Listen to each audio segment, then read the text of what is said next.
Memphis and W253DF Memphis. It's time to get up and get your day started. Get up! Get up! It's Sports 56 Mornings with Greg Gaston and Eli Savoy. Good morning, everyone. Good morning! Morning. Good morning. Good morning. On Sports 56 and 98.5 FM. The first hour of Sports 56 Mornings is brought to you by Old Dominick Distillery in downtown Memphis. Now, here are your hosts, Greg and Eli.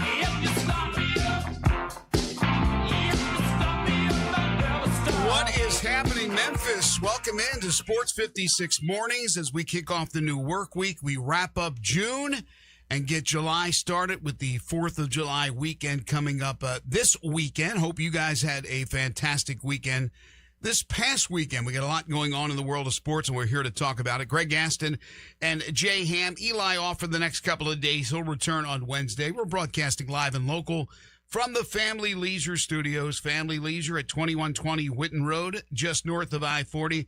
They're getting you set for summer. They're getting you set for the 4th of July weekend. They have everything from above-ground pools to patio furniture and so much more. Again, check them out at 2120 Whitten Road, just north of I-40. It's officially the Monday, June 29th, 2026 edition of the program. And if you like heat, get ready for this weekend. Right now, 76, but already feels like 86 at 7:01 a.m. There is no chance of rain today, so that means it'll rain somehow. 97 degrees, the projected high with that heat index in triple digits. That'll be the same tomorrow, 98 on Wednesday. And then, we got a cooling down coming up Thursday and Friday at 95 with a heat index, I'm sure, again, into triple digits. Coming up on the program today, we're talking plenty of NBA. I mean, plenty. Jay Ham and myself will be going over a lot of the rumors. Could be a huge week. Maybe it'll be a dud. We had some things that happened over the weekend. We had another big trade.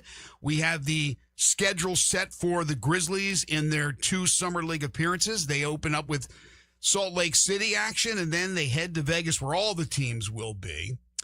We got some unfortunate news from Memphis football. Great news involving a former Memphis Tiger slugger now doing his thing in the major leagues. We got the start of Wimbledon, the return of Serena Williams. We got the World Cup now in the knockout round.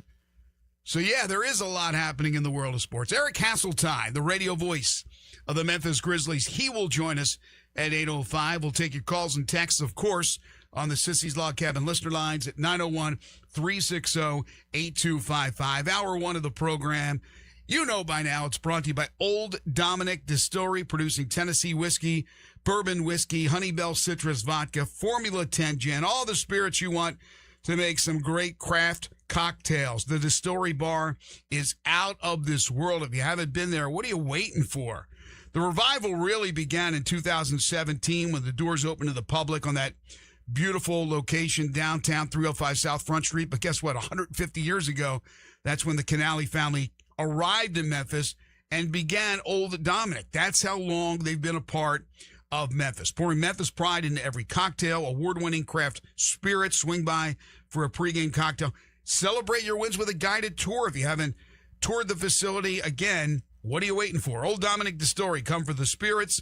Stay for the experience. Cheers to Memphis. Cheers to Jay Ham. Hope you had a great weekend. This could be a fun week. It's going to be a fun week. It's going to be a hot week, without question. Like this weekend was a hot weekend. Did you stay inside? Very much inside. I only came out to water my mom's flowers. Just get Smart some fresh guy. air, right? And even when I went out like Saturday night, I just watched like some wrestling on the back patio. It was cool then, but it was like, okay, I can handle this. But the daytime hours, I'm hiding. You know what's interesting? They're having what they call a heat wave in Europe. For Europe, it is very hot. And the problem in Europe is, because have you ever been to Europe? Never been to Europe. So I've made we've done 4 or 5 different vacations down in Europe. Europe is not real keen on air conditioning. Now, there's some air conditioning, but it's pretty much low, it's on low, or they don't have it. They also don't have a lot of ice, or they don't use a lot of ice in your drink. It's like you're asking them to cut off their arm if they give you an extra cube of ice. So you could tell when you don't have the AC that you're in trouble, because I had 3 summers ago. No. no, now it's been about 4 or 5 summers ago. My air conditioning completely went out in my car. Ooh. I ended up getting a new car at the end of the summer, but I went through the whole summer with just windows down. And you know how that's just in your car. I've been there before. With Okay, that. so we've all experienced that. But in your home, if you don't have air conditioning, especially in Memphis and the South, treacherous. So in Europe, they're not real keen on it. So in Paris, like people are sleeping outside, they're jumping into the river, they're cooling off any way they can, and their heat, I'm going to bet, is not even anything close to our heat. I'm sure it's hot, but I'm sure it's not that hot humidity we get in Memphis, New Orleans, places in the South. Absolutely. It's like I worked at the old DoubleTree downtown. Yes. 20 years ago or so like that. And Elvis Week came along that first week in August. And a lot of those people from England were coming over. Right. And they hadn't, a couple people didn't make it. They didn't make it through the rest of the trip. Like they legitimately passed away. Oh my heat gosh. exhaustion. Right. It was that treacherous. That was the summer of 2007, around Elvis Week. And it was just, and a lot of them were staying in our hotel, and they would be down at Graceland up underneath the tents and everything, but there's no like fans or air blowing anything like this. So it was just complete heat exhaustion, and they had never experienced anything of the sort. So even though they had the luxury of staying in a hotel with air conditioning, going into restaurants with air conditioning, going anywhere they wanted inside with air conditioning, the heat was so bad outside that it just killed their system, when basically. It feels like it's 112 outside, it was just, right. It was that tough on them, and they had never experienced anything like that. Yes. So I guess you adapt to wherever you are. You eventually adapt, and that's why, you wonder, you ever think about, like, how did the people before air conditioning live? Well, I even go more relative to my time, and I asked John Harden this. I said, why were we this stupid to want to play football in this? We were young. I know. Well, you're right. And when we were kids, we always played outside. Always played out in it, to the point of we had to be told about the dangers of it, like stay hydrated. That's right. This, that, and the other. And now we look at it like, ooh, because it feels like it's worse than ever before, even when we were kids. Cranking open the hydrants, drinking from the faucet, drinking from the hose, right? Yeah. That's what we did. But yeah, you adapt to everything. But anyway, it's going to be a hot one. It's going to be a scorcher this week in Memphis. And I just wonder what it's going to be like at Wimbledon, if that heat will continue over the next 2 weeks, because Wimbledon starts today. Serena returns tomorrow. So yet another all-time great who at one point decided, you know what? I'm bored. I have a child. She had 1 or 2 children, Can't remember. I think it was 2. So I'm bored. I love my kids. I love my husband, but I want to get competitive again, because when you're as competitive as long as Serena is, Venus, and any athlete, it's hard to walk away. Hard to let go. So she's back, and she doesn't expect much. She said she decided basically the day before the entries were due. She's in as a wild card. I'm sure Wimbledon loves having her. She's a multiple champion at Wimbledon, of course, one of the greats, if not the greatest women's player of all time. She plays tomorrow in singles action. Now, she's already had a tournament where she played doubles with her sister, a smaller tournament, and now she's going to play with Venus at Wimbledon. So Wimbledon's underway. Hopefully, I'm watching a little bit of it right now, but I'm not sure how hot it is, but I know that there is a heat wave in Europe. So we got that going on. And, of course, with the World Cup here, some stadiums don't have a roof. Some stadiums do have a roof. You play at Jerry's World, you don't have to worry about the heat. You play outside at other places, you do have to worry about the heat. And the United States will be playing Wednesday at Levi Stadium, home of the 49ers in Santa Clara.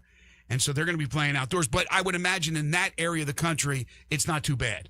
You get up to San Francisco and NoCal, right. It's not too shabby. Not as treacherous as what it could be in other parts of the country, I would think. Like Miami. Oh my God! Where or the Texas cities that are hosting. Exactly. Which the Texas cities, like you mentioned, they're some both indoors. Yeah, some are indoors, some are outdoor in the South. But the point is that some of these countries just are like they're feeling the heat worse than they probably ever have. But the World Cup down to the knockout round. The 32 teams remaining are now down to 31 because yesterday Canada started out the knockout round with a dramatic win. They scored in the 93rd minute, so they went into extra time, and they beat South Africa, eliminating South Africa 1-0. Before we dive into basketball, and we got so much to talk about, Eric Hasseltine, as I mentioned, He is the radio voice of the Grizzlies. He'll join us at 8:05. Speaking of air conditioning, was in the comforts of a Malco Theater on Saturday, air conditioning. We took my wife and my son and my daughter-in-law, almost a full family. My daughter and my son-in-law didn't go, but we brought the 3 grandchildren to see Toy Story 5. Yeah. Okay. I know that was an adventure. So it was. So I never saw Toy Story 4, 3, 2. I saw Toy Story 1 with the kids. When my adult kids were little kids, we've got the videotape. So I remember it at home, and I'm sure I watched bits and pieces of it. That's the only one I watched. Yes. And I don't remember watching it from start to finish, but I knew, obviously I know the story, right? With Buzz Lightyear and Woody. And Woody. Yeah. Okay. And then the other characters. But so I didn't see 2, 3, 4. And then we went to 5, and the kids loved it. It's amazing what Pixar does. They're awesome. The animation, Yeah. I mean, from when I was a kid and those first animated movies came out, oh, what a big difference it is. But big difference from Roy and Walt, you know. Right, yes. Hey, Walt did his best, baby. He got things started. But Pixar is out of this world.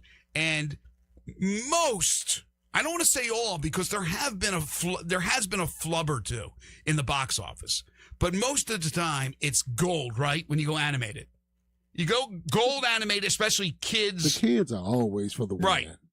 So, okay, this is a little gross, but I said to my wife, I go, look, man, anything animated, it's a hit. Anything animated. So I'm going, here's my story. You got some like little kid, and he's he's animated kid and all that, and he like sneezes, right? And a little snot comes out of his nose, and that becomes the animated character. Oh man! You call him Snot, you call him Boogie, whatever you want to. I'm telling you, and they just make it that way. They make it, and the guy's lovable. You know, he's a little creature there and all that. And he gets into mischief and all that. I'm telling you right there. That's gold, baby. That's box office gold. They've even got degenerate with the kids, man. I know. I mean, come on. If South Park can make it with an animated poop, this is true. You this know, is true. Then I think we could do that with things that come out of your nose. I mean, they're running out of ideas pretty much, but they'll continue to come up with stuff. That is a running I'm out telling of you and I got to write something, man. Because I'm telling you, we're going to make millions off of that. But the box, it was crowded, but it wasn't crazy at the Paradiso because they had 2 theaters, at least 2, maybe 3 of the Toy Story 5 movie. Had enough to accommodate and for you guys. And a million different showings of it. So it worked out well. But hopefully everybody had a great weekend. Watched a little bit of that Canada match yesterday. I also watched the golf, which was a strange day. They had the women were playing the LPGA, the PGA Championship on the LPGA Tour. The Champions Tour was playing an event in New York where John Daly on Saturday, John Daly shot a 63, his career low. Now, he ended up not in the top 10 or anything like that, but John Daly had an amazing round on Saturday. Here, I love this quote from John Daly. He said, let me find it here. Okay, so he shoots a 63, J-Ham, career low. He was asked afterwards about the round. He said, I haven't seen a driving range in 5 years. I don't work on my game at all. And I believe that. That would have been, he probably went over to the golfing games over on Summer in 2020 during the pandemic and hit some drives out that day. And had some beverages. But had a pitcher or 2. So he shot 63 on Saturday, and he didn't win it. But it was nice to see a John Daly sighting. But the women had the major. So I was watching the women, and then I switched it off, and then I started watching the Travelers on the PGA Tour. And then they got into a rain delay, and then the women's event ended up being on a different network, and then I don't know where the soccer came on, and that was on it. It was all confusing to me where everything was. I couldn't find the Travelers once it returned from the rain delay, from what was a long rain delay, but it ended up where they didn't have to suspend the round. They finished the round, and they finished in dramatic style as Scotty Scheffler hit a long par putt on 18 to force a playoff today. So Scotty Scheffler, number 1 in the world, versus Victor Hovland today, the pride of Norway, who's got a bunch of Norwegian fans there for him up in Connecticut. And they will go at it in a playoff today. It will start at 8 a.m. Central, so in about 45 minutes from the Travelers to wrap up the event, which is one of the heightened events here on the tour. So there's a good amount of money on the line. Of course, these are two guys that make an awful lot of money, but certainly the most important thing is for them to win the championship. Speaking of the championship, Heyran Yu was the winner on the LPGA Tour, winning the PGA Championship. But basketball. We have a lot to talk about. We have things that happened, and we have things that have been speculated. First of all, the Grizzlies, we know that they will begin play in the Salt Lake City Summer League this Saturday, July 4th. They are one of 4 teams that play in Salt Lake. I don't know why. There's only 4. I don't know why the Grizzlies are one of them, but they elect to be in it every year. So on July 4th, they will play Oklahoma City. On July 6th, they'll play Utah. And on July 7th, they'll play Atlanta. 3 games, nice tune-up before they head to Vegas. The Vegas schedule is out. July 10th, the Bulls. July 13th, the Mavs. July 14th, the Warriors. July 16th, the Hawks in Las Vegas. And then they will play an additional game as well. So you're going to get 5 minimum. And I'm not sure if do they play a tournament to get a champion? Vegas has the championship set up. That's normally the big summer league. So it could be more than 5? Yeah. Okay. So we know that Cam Boozer and Kareem Lopez will be making their debuts. We know that Richie Saunders, their second-round pick, will not be playing as he continues to recover from the torn ACL, so he will not be available. But Javon Small, expected. I think Jemai Meshack, there hasn't been an official roster released yet, but you can pretty much guess who's going to be on it. Walter Clayton Jr., who they acquired in that Jaren Jackson Jr. trade from Utah. He was only a rook last year, so I'm sure he will be there. Also, Carson Cooper, who's the two-way guy they signed from Michigan State. There's some other guys that they've already signed to Summer League deals and to even Exhibit 10 deals, but I don't have the complete roster because the complete roster has not been yet released. But those are some of the guys. Everybody, of course, is going to have their eyes on Boozer and Lopez to see what they could do and see how much they play in the Summer League. Because even though they're healthy, they will be very cautious, I guarantee you. I think it'll be one of those, they'll play those first couple, and then the next couple they'll probably sit them. Right. That kind of deal, and the other guys get burned. They'll get everyone a good look at them. Everyone to get a good look, and then they'll move on and move forward from there. I said on Friday, maybe Thursday, but I think Friday was the day because I don't think Eli was here.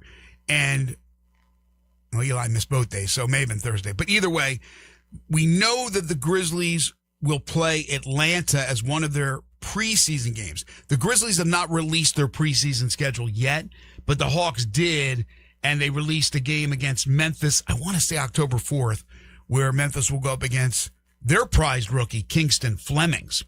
There was a lot of rumors over the weekend, and I don't think this is like something that's in the realm of impossibility. I think it's certainly more than likely happened because we already know through different reports that the Grizzlies during the draft were looking to get back into the lottery after having their pick, number 3, and taking Cam Boozer, that they were going to try to package. And so the report over the weekend was that they were trying to make a deal with the Clippers. They were trying to get to 5, and that Kingston Flemings, not Kingston Flemings, the kid from Illinois. Keaton Wagler. Yeah, Wagler is the guy that they coveted. Oh, they were going after Wagler. Yeah. Okay. And that the Clippers, and that's what the report says. Obviously, I don't know if it's accurate or not, but that's what it said. Fun stuff to read this time of year. I know. I would have loved Acuff, but Wagler, big guard, who really came on and came out of nowhere for Illinois. That story's tremendous. But the Clippers really loved what they were getting in Wagler, and so they turned down all offers. I'm sure they got a bunch of offers, and they stayed and they went with Wagler. So that's not a surprise that the Grizzlies were trying to get back in. It was a little bit more information, if accurate, that they were going after the Clippers pick to try to be in position to take Wagler, that they thought he was the best of the bunch. And so it still leaves a big question mark with the guards, and especially the point guard. And we'll come back from the break. We'll talk about the latest rumors with Ja, the latest rumors around the NBA with Jaylen Brown, with Kawhi Leonard. It could be a crazy week. We had another big deal over the weekend, and once again, it involved the Charlotte Hornets. I'll ask Jay Ham about Charlotte and what he thinks they're doing after having what I thought was a pretty darn good year last year. We'll take your calls and texts, obviously, on the Sissy's Log Cabin listener lines at 901-360-8255. And there was other NBA news over the weekend, including some free agent signings that we'll dive into after the break. Again, hour one brought to you by Old Dominick Distillery. Check out the website, olddominick.com. On the website, they list all their whiskeys and spirits available to you, and they list all of their signature cocktails and instructions on how you can make them at home using Old Dominick spirits. Of course, you could stop by the distillery bar, maybe after dinner downtown, after an event, before an event.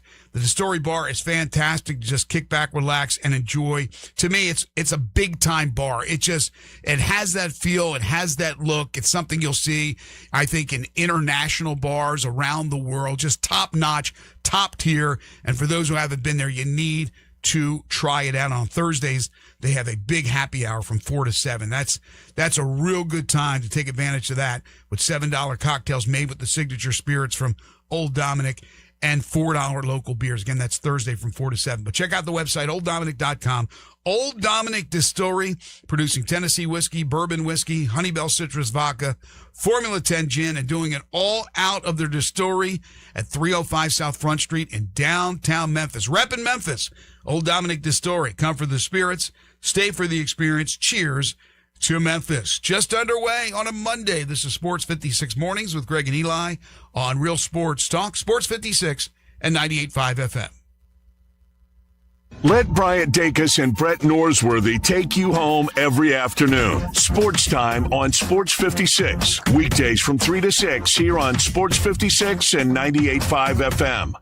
It's time to get your backyard ready for the ultimate pool party with a little help from Family Leisure. If you've been sitting on the fence about taking the plunge with a pool, now's the time to take the dive. You want an above-ground pool? Done. Starting at $39.99, and that's with installation. You want an in-ground pool? Take your pick. They start at under $50,000. Accessorize that pool with a patio furniture set starting at just $9.99. Outdoor sectionals, they start at $12.99. In fact, all in-stock patio furniture sets are priced to move. And with select patio furniture sets, you'll get a free umbrella and base. Okay, you aren't looking to get into a pool just yet? Family Leisure has hot tubs that start at just $34.99. Get in shape or stay in shape with a swim spa starting at $16,999. Get your backyard, front yard, side yard, whatever, ready for fun. Family Leisure, Whitten Road at I-40, where family and fun come together. I'm Gary York. I'm the service director at Lexus of Memphis. Our service department wants to be more than just a place where you get your oil changed. We do glass repair, windshield replacement, recalibration of your camera and sonar systems, even wheel repair, tire replacement, all the things you would expect from a luxury automotive dealer. Please check out our website. You can schedule your appointment, check out our specials, hours of operation, or if you'd like to do it in person, please reach out to one of our associates at 901-271-5199. Get in the zone, AutoZone. The sounds of summer. They're great until they're not. Luckily, AutoZone has free battery testing and charging Let me check that for you. to help make a rough moment smooth. Don't miss the Celebrate Free event at AutoZone. Free products with select deals until July 27th. And free services every day. Restrictions apply. Get in the zone, AutoZone.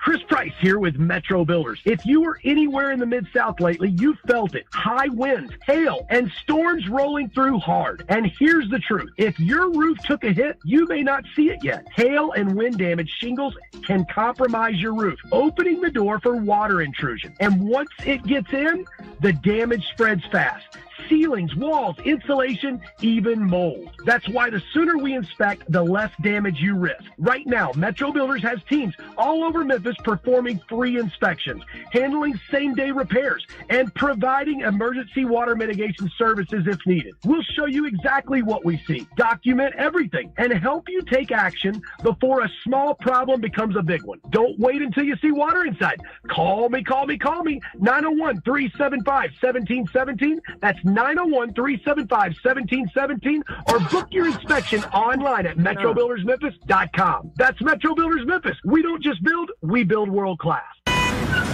Sports 56 traffic. Good morning. More volume in the last few minutes coming up to South Memphis right now. 55 going northbound. As you work your way up to Brooks, Elvis Presley, lots of radar already out here this morning, especially in certain parts of Arkansas, coming down I-40 before you get into West Memphis. Watch your speed. Lots of radar expected all week long. Hey, don't let a slipping transmission make things worse on your car or truck. Having transmission problems, let them check out your vehicle today at Amco Transmissions, 2 locations to serve you here in Memphis. I'm Commander Chuck. You're on time traffic.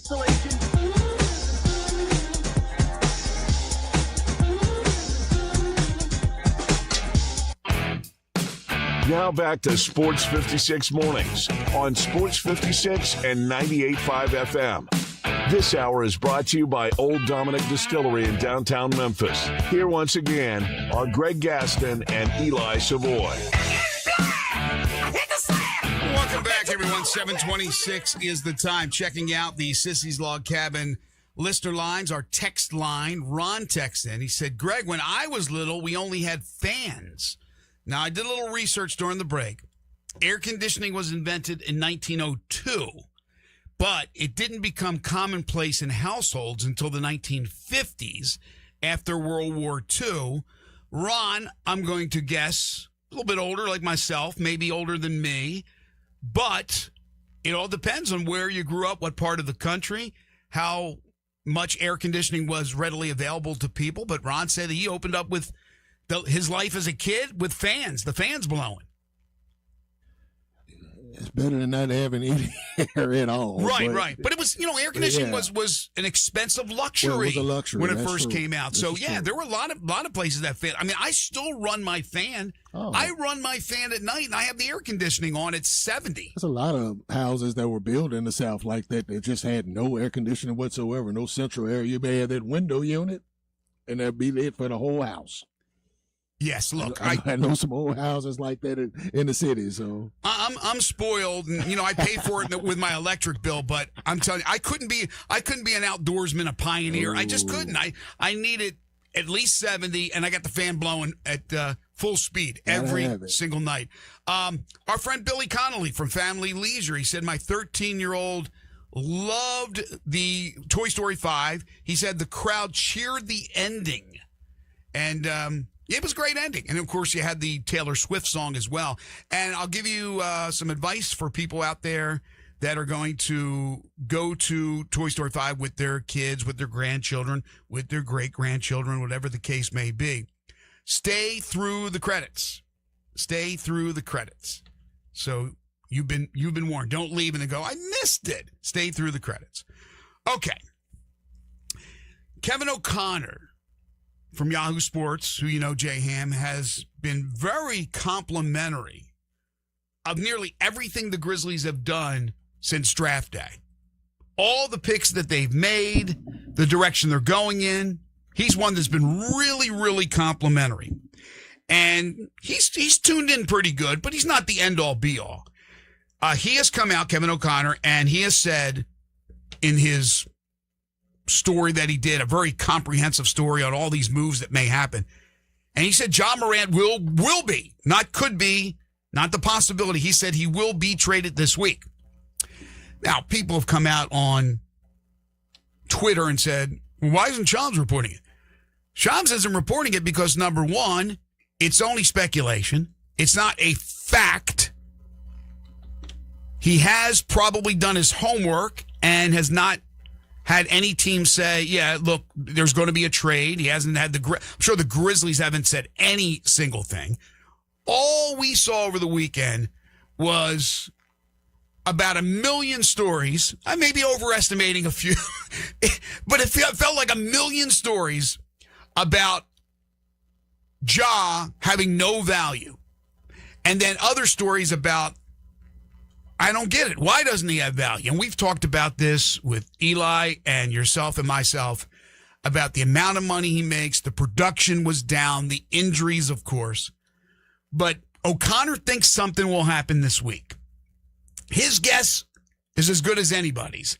I just don't know. The latest has been with the moves that took place over the weekend, and we're going to get to the Charlotte-Phoenix deal, that perhaps Phoenix, do you remember when we had Sean Devaney on, and he was the first one that reported that Phoenix was possibly interested in Ja? I do remember. And then it was the next day somebody said, nah, Phoenix is not interested. Right. And now people are saying maybe Phoenix is back to being interested, that they have to strike now after acquiring Miles Bridges with Devin Booker. They need this type of point guard, this electric point guard. So I don't know. Look, again, his guess is as good as anybody's if something will happen, but he thinks something will happen this week. It's very possible. I mean, because I even talked with my guys, my 94 Feet of Life guys yesterday in regards to it. And a couple of those guys are like in the trenches, in those, with the rumors circulating around. They hear the same stuff, and we hear it before it gets to the surface level sometimes. So we were thinking, like, with the move that the Hornets made, we were like, okay, they're either about to make a big swing for either Jaylen Brown, maybe Ja Morant, one of those two, or they just restarting and getting what would be presumed as knucklehead players that were Miles Bridges and his whatever he was doing. I think he had domestic abuse. Sure. LaMelo Ball and just driving. But I don't think you would bring in Ja, though. That's what we thought about as well. It's like, but at the same time, like you mentioned with Ja, with the numbers and the money and things of that nature, it's something that we never really talk about when we talk about his production being down. He had a system that pretty much got ripped from underneath him, and pretty much a new one was installed. Yeah, so it's an adjustment to that too. Yeah, look, let's be honest. He didn't buy into that system. Nah, he didn't buy into that system. He tried, but for whatever reason, whatever. Yeah. Look, and I'm pro Ja. I'm pro Ja. So I think the knucklehead things that happened, I hope are done, that's behind him. So let's say it's behind him. I think they are. I know. I don't know the guy personally, but I just have a feeling that maybe this is bringing him back down to earth, even though he's got a shoe that sells like hotcakes, that maybe looking around and reading these stories, and believe me, he's not oblivious to what's going on, to see that his value is as low as it can be and that teams don't want him. He must be getting, first of all, pissed and ready to get back on the floor to prove everybody wrong. And number two, maybe a little bit of dose of reality where it's humbled him a bit, and he's like, okay, let me get back to my old roots. Let me get back to working hard, what I did at Murray State to get me to this point of being the number 2 overall pick. I think that's a possibility. I've said it. You have said it. Mm-hmm. I think there's a second act. It's amazing. I don't think I can recall an athlete whose value has dropped this significantly in any sport this quickly for a guy who's only 26 years old.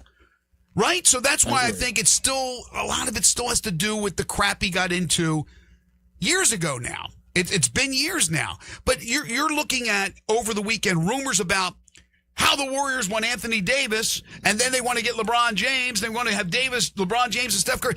Anthony Davis is hurt every single year. I know when he plays, he could be, but so can Ja. But your question today is like, how is one value completely prominent enough? Yes, that's why I'm saying it's the stuff he got into. It's the perception of Ja that he's some bad dude. Actually, this, because I asked my 94 Feet of Life guys this, and they was like, oh, hell no.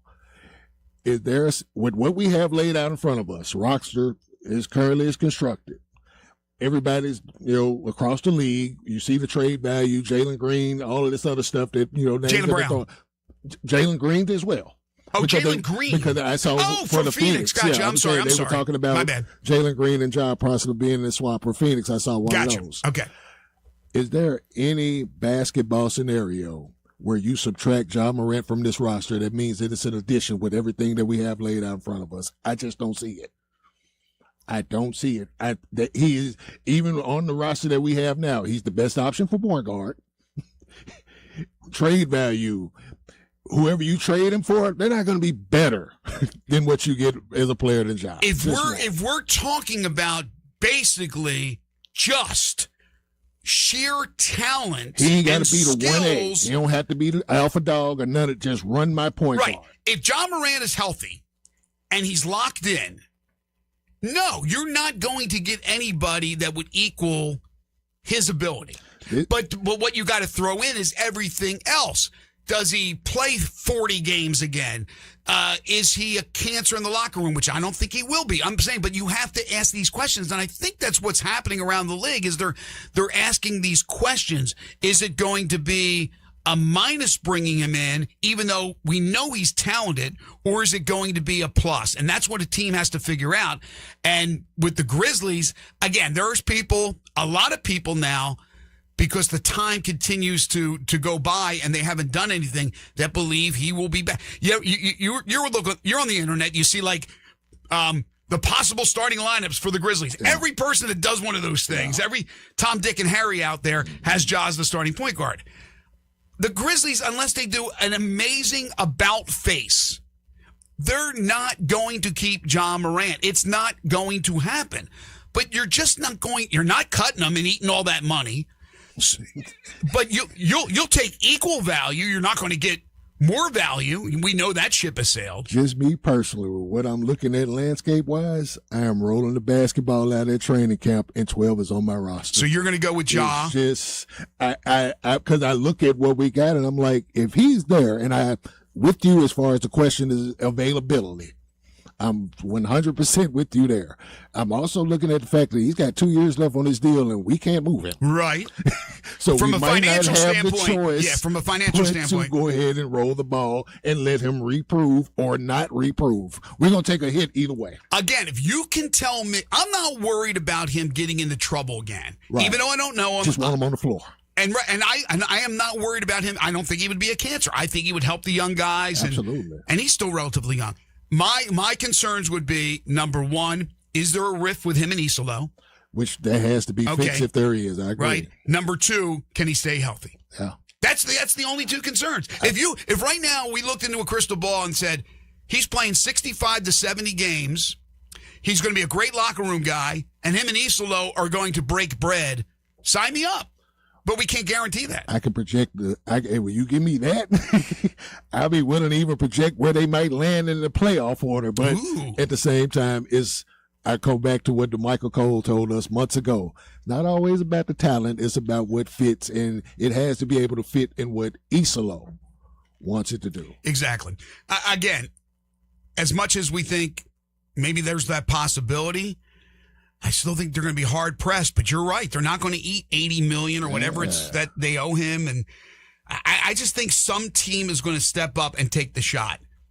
There's 29 other teams. Now, when we get to that point, that's when I look at what do we get back in return, not just in the short term, but how it possibly could have helped us even in the long term if it's possible. Well, that's wishful thinking. You're getting cents on the dollar. You're getting cents on the dollar. You're not going to get. And that's why it's hard for me to be like, trade him for what? That's wrong. Right, some magic beans. Yeah, right.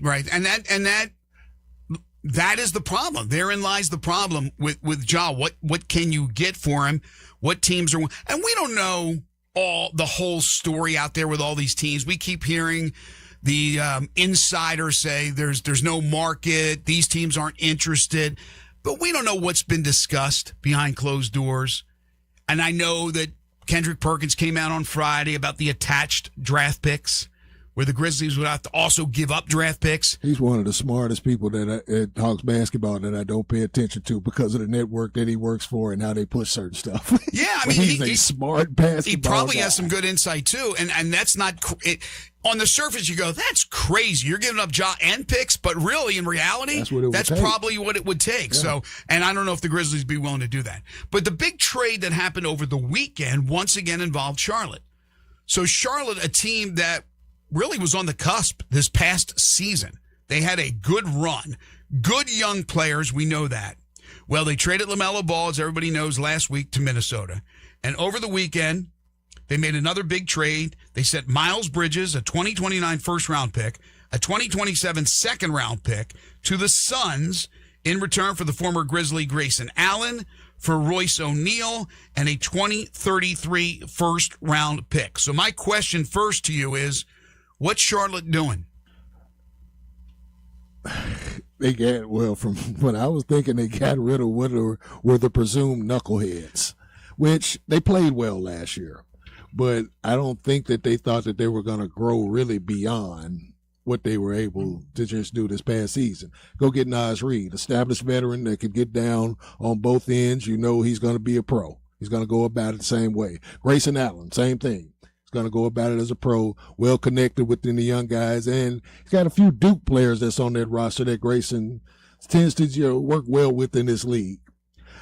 Either they're going to go young and just roll with that, or they're going to try to take a swing at maybe Jaylen Brown. Okay, you said last week when we talked about this that you think Kobe White takes over as the starting point guard, and I said there's no way that they're going to go out and get some kind of point guard. So I don't think they're done.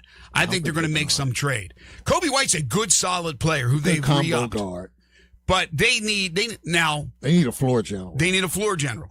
Again, Ja.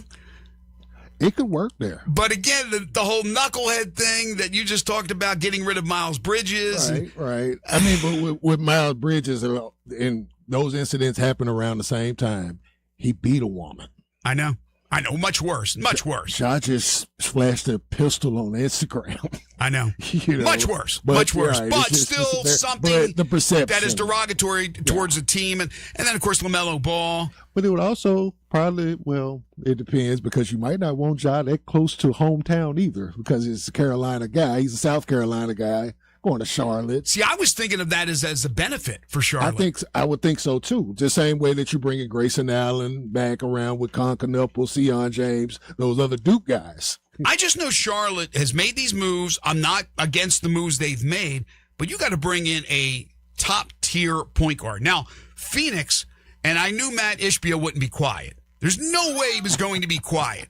And he re-upped guys like... Ishbia, you mean? You said Infield. Did I say Matt Infield? Sorry, Matt. Matt actually was the one he tweeted this out about Phoenix, so maybe I had Matt Infield. That's where I saw Sorry, it. Matt Ishbia. Matt Infield. Matt Ishbia is not going to go quiet. So he re-upped guys like Mark Williams and Goodwin, and who else was it that he... Gillespie. Yeah. So these are role players. But what he has right now, even though he has a very good player in Devin Booker, is not even close to being a challenging team in the West. So they got to make some moves.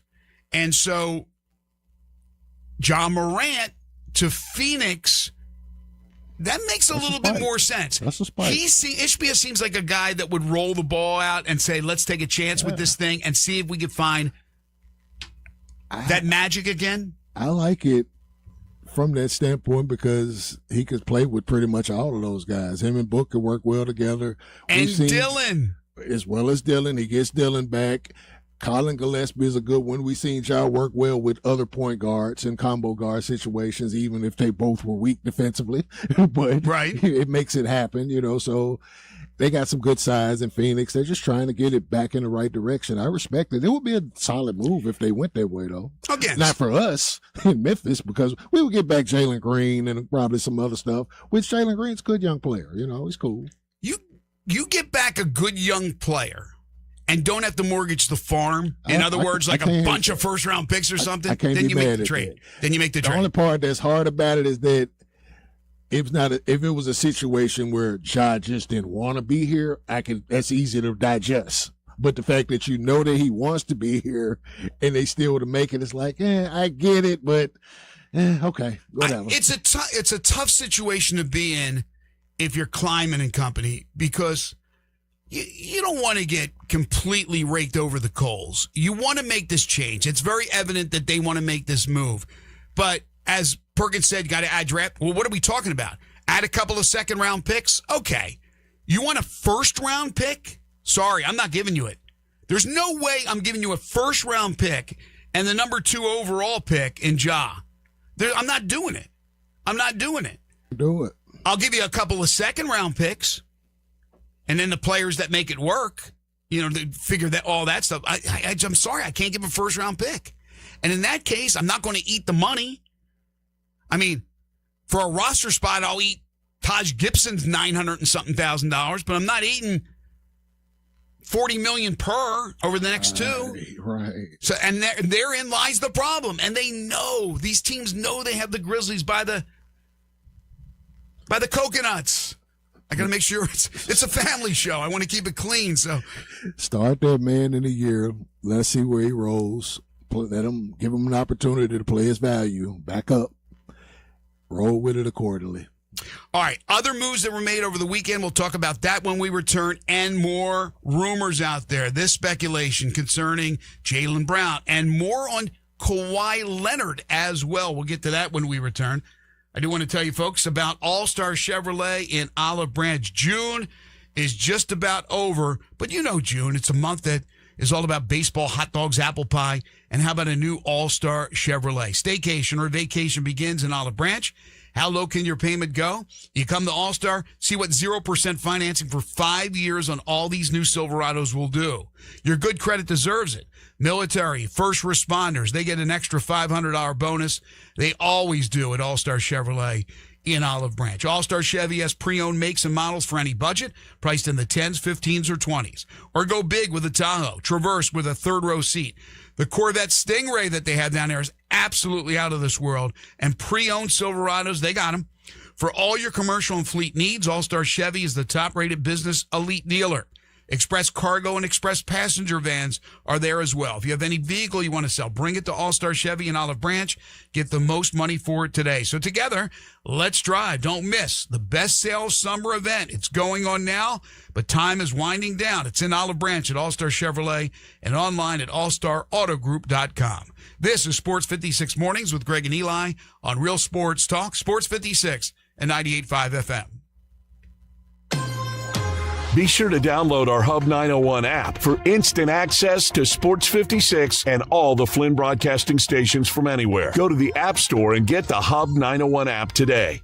Since 1948, in the alley, the Rendezvous. I'm with John Burgos. John, what's going on in the Rendezvous? Brett, after 76 years, we've decided to expand our product line. Anyone who's tasted our ribs is familiar with our vinegar base. It's now available in a 32-ounce jar. It's so good to base or marinate all meats. I even put a little bit on turnip greens. Something we've been using at the restaurant or at our house has been the Greek seasoning. My father was a cook, but my mother was a chef, and she was the one that put Greek seasoning on everything from a Mediterranean diet or a steak. My mom used it on soup, salad, veggies, fish, any meats. It's a great seasoning and a flavor enhancer. My brother Nick figured out salt and pepper was more than just McCormick's and Morton's. He's come up with a perfect blend we use to coat our shoulders and our brisket, and he used to make it for his friends as Christmas gifts, and they loved it. All these products are available at the Rendezvous or online for shipping as gifts and in many grocery stores. And if they're not in your favorite grocery store, ask your grocer to stock it. A beloved family affair and still going strong since 1948, the Rendezvous.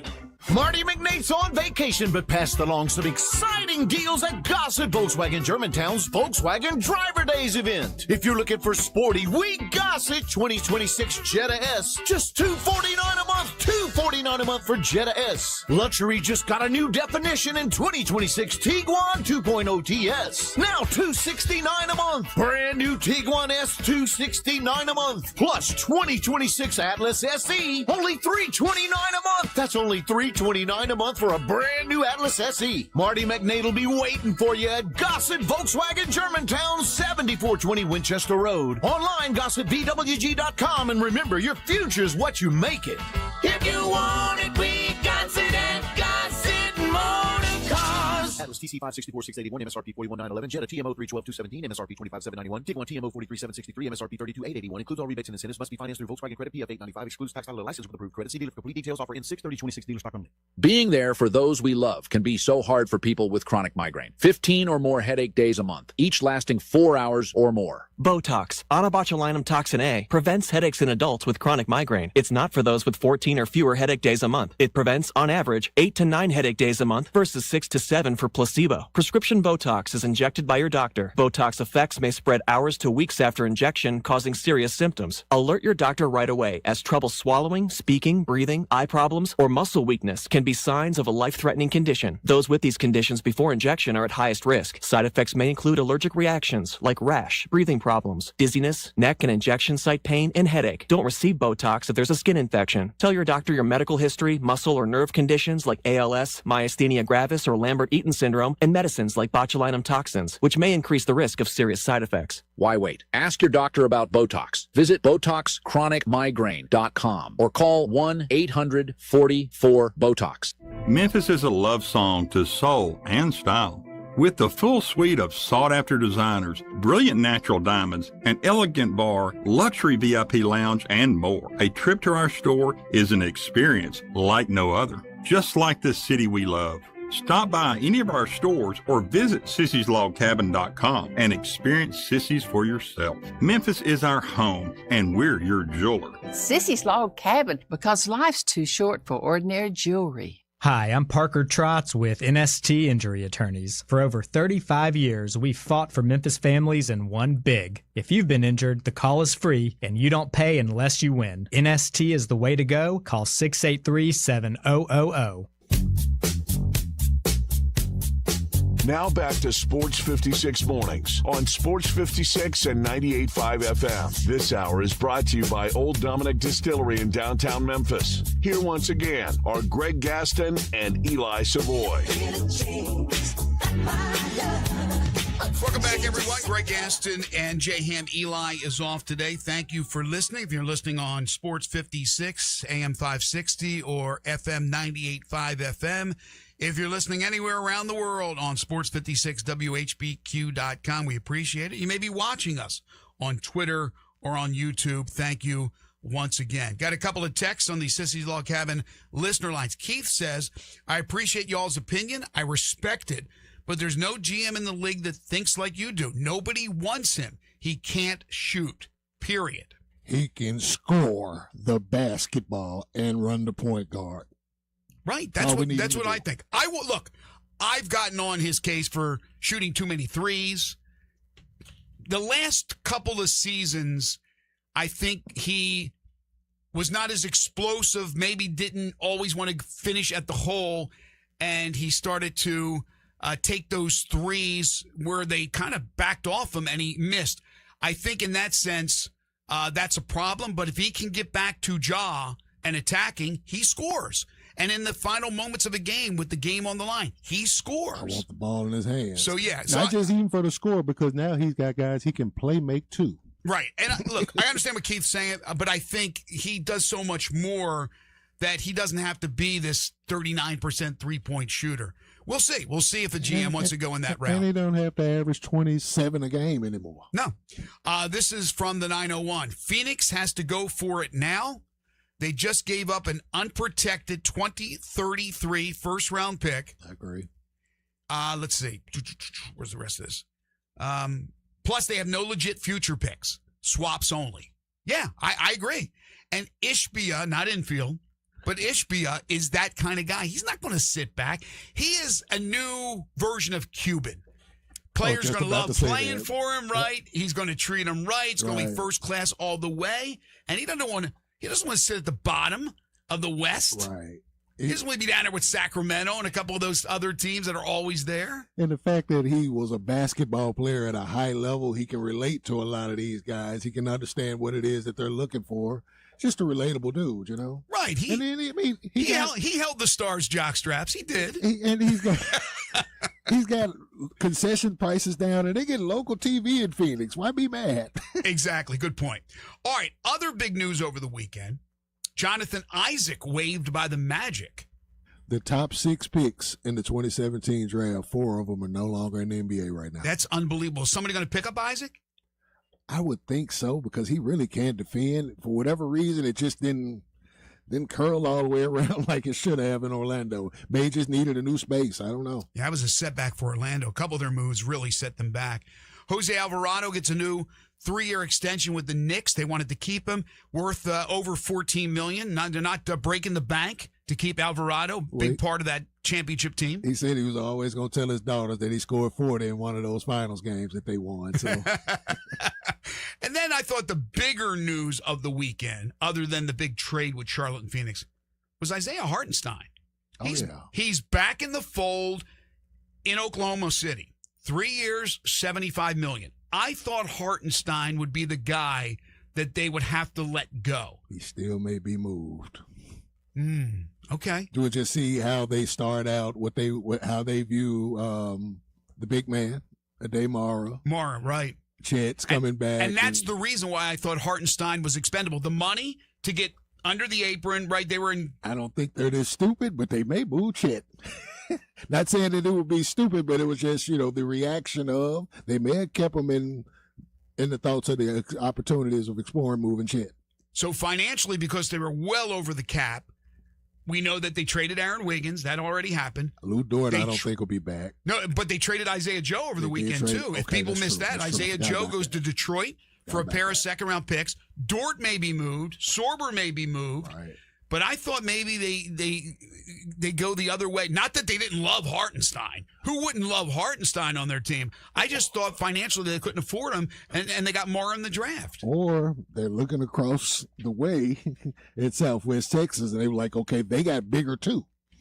Right. Let's not give up a monster. Right. Because, Hartenstein he's tall, but he's not the tallest. But, man, that guy's physical. Because the Spurs drafted 3 power forwards.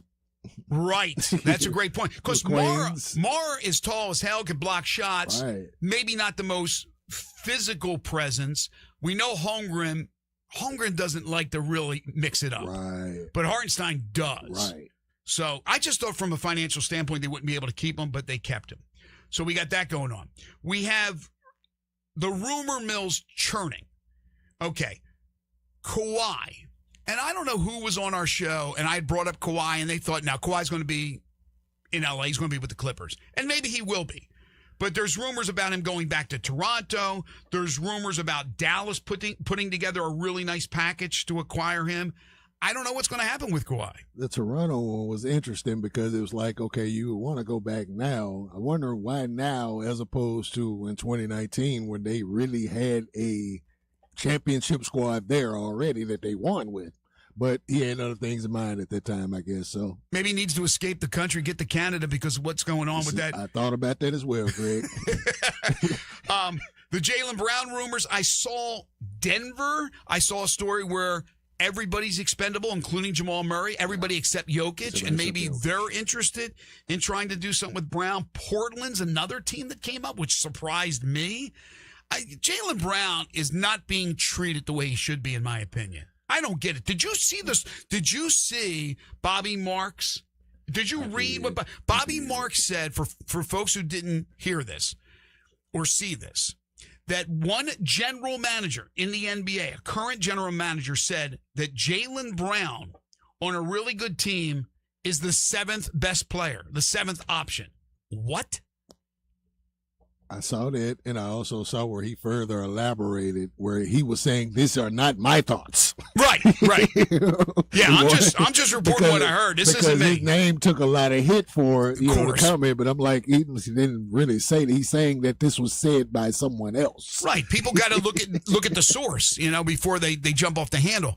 But that is the most ridiculous thing I've ever heard in my life. They've been pitting him and Jason Tatum together against each other for so long that it's stupid. And I told John Harden a couple of years ago, I was like, this one is funny because as a black dude, this is a simple dark-skinned black man versus light-skinned black man argument, and it makes no sense. It's ridiculous. It's ridiculous. And I guarantee you those two guys are, I'm not going to say they're the best of friends, but I guarantee you they have a good relationship. Utmost respect for each other as teammates, as players, as men, more so than anything. I would take Jaylen Brown in a New York second. Why would you break them up? I don't get it. And I don't know if they will, but that's the rumors. The Kawhi rumors are out there.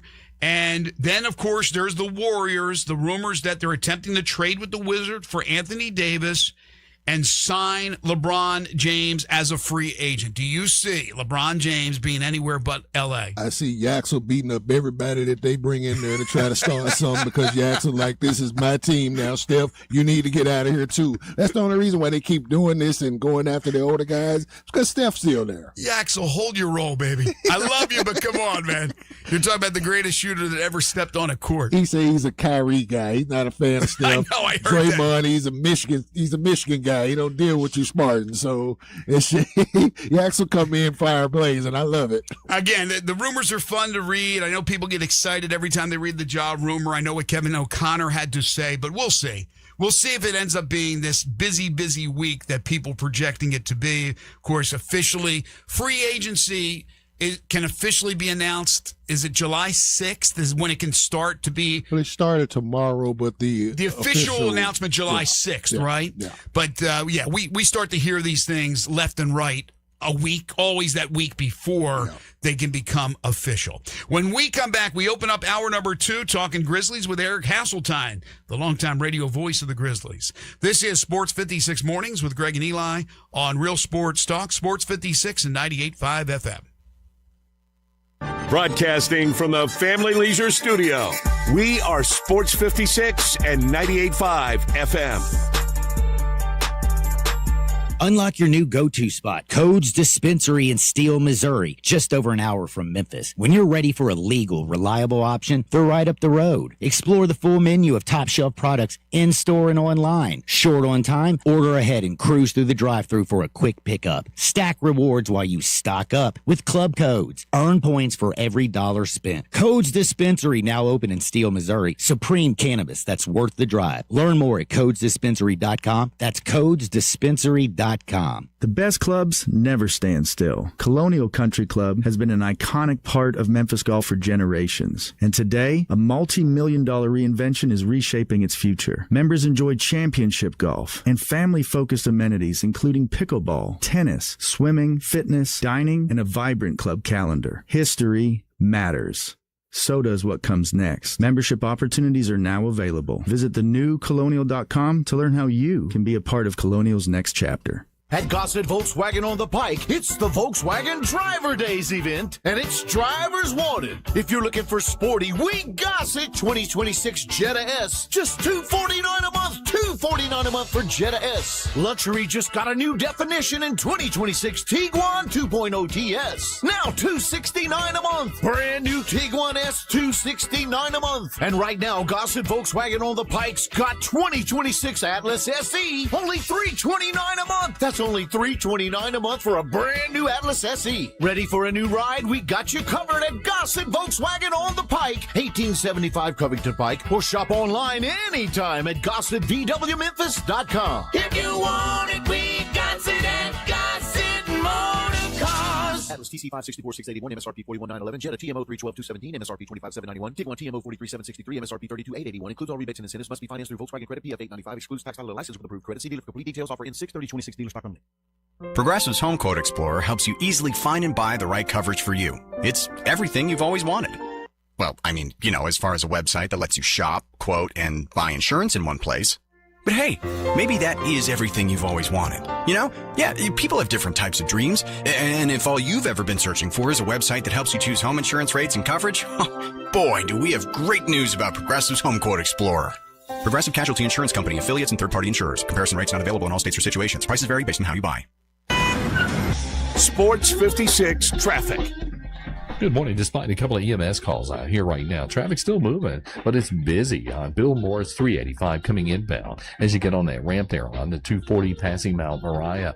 Heavier traffic just in the last 15-20 minutes southbound 51 out of Millington right now as you come down through Woodstock. Hey, don't let a slipping transmission make things worse on your car or truck. If you're having any kind of transmission problems, let them check it out at Amco Transmissions. 2 locations to help you right here in Memphis. I'm Commander Chuck. You're on time traffic.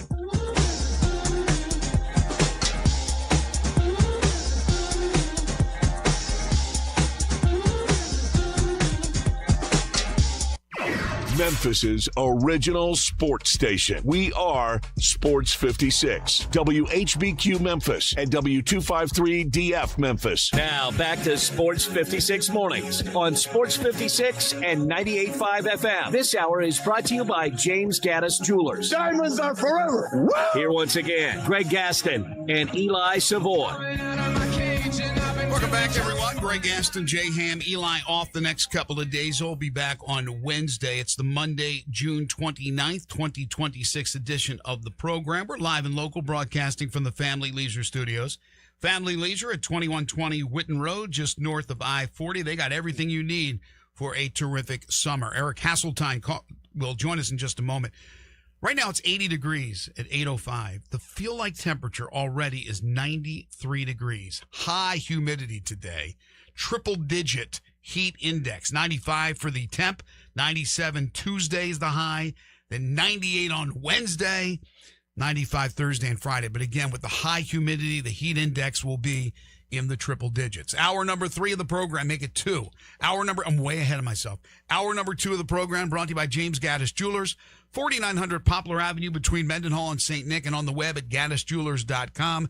They are your bridal engagement and anniversary jeweler headquarters, open Monday through Friday, 10 to 5, Saturday, 10 to 4, and closed on Sunday. If you are looking for a beautiful diamond engagement ring, wedding ring, personally designed wedding sets, check out their natural earth diamonds and lab-grown diamonds at James Gaddis Jewelers. They're full-service jewelers with 2 bench jewelers ready to serve you. All their diamonds are independently graded and certified. They understand there's a lot of competition, so they make sure they have a price point to suit everyone's budget. They've been serving Memphians and Mid-Southerners for 6 decades. For all your jewelry needs, from fine watches to earrings, necklaces, bracelets, pendants, one-of-a-kind estate and vintage jewelry, it's James Gaddis Jewelers at 4900 Poplar Avenue in East Memphis. And every Monday and Friday, they bring you the Memphis Sports Fact. Did you know? This is crazy. Cam Boozer was 11 years old when John Morant was drafted number 2 overall. Yeah. I mean, it seemed like Ja was drafted 2 years ago. Right. I mean, I know exactly where I was when the draft lottery took place and we found out that the Grizzlies got the number 2 pick, and I knew it would be Ja. I know exactly where I was. I was in a Taco Bell line waiting to put my order in. I swear to God I was.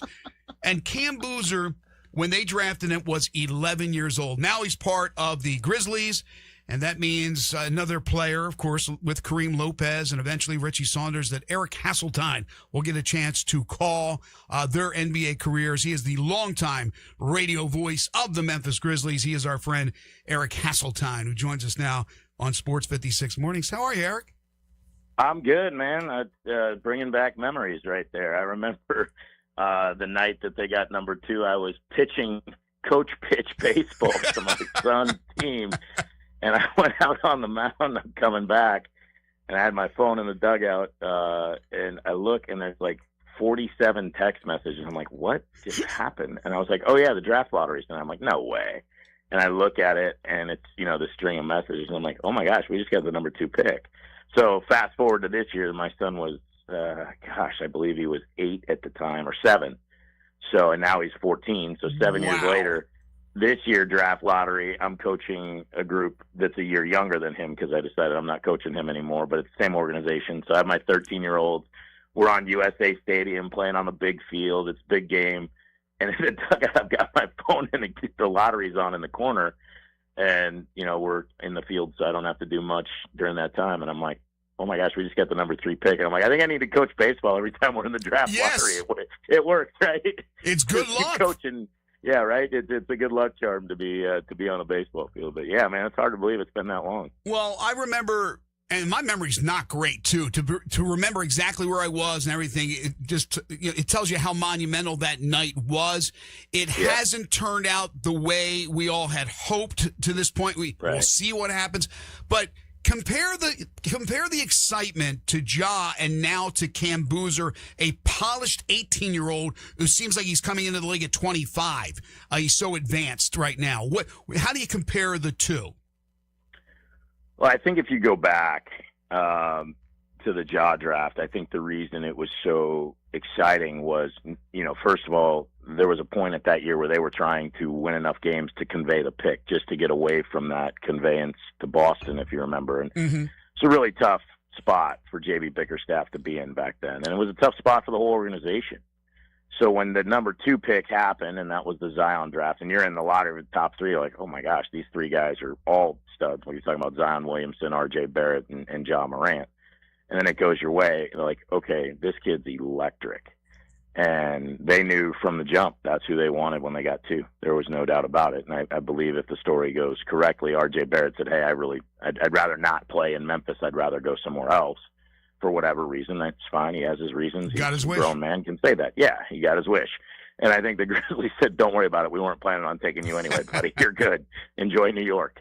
But then you get here, and with all the things that have happened, it's just been a rough go. Over the last couple of years. I mean, we're talking about, I was told someone the other day, I was cleaning out some stuff in my house, and I still have the box score from when they beat Oklahoma City by 73 points. And I'm like, that's not that long ago. And that team's hung a banner and now, could be going back to the finals. And then obviously it didn't happen.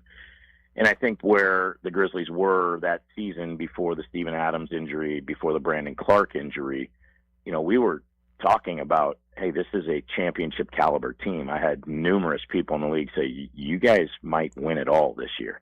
And I'm like, yeah, I know. And it's a scary thought. And I'm like, let's pump the brakes a little bit because we're at game 42 or 43 or whenever it was. Right.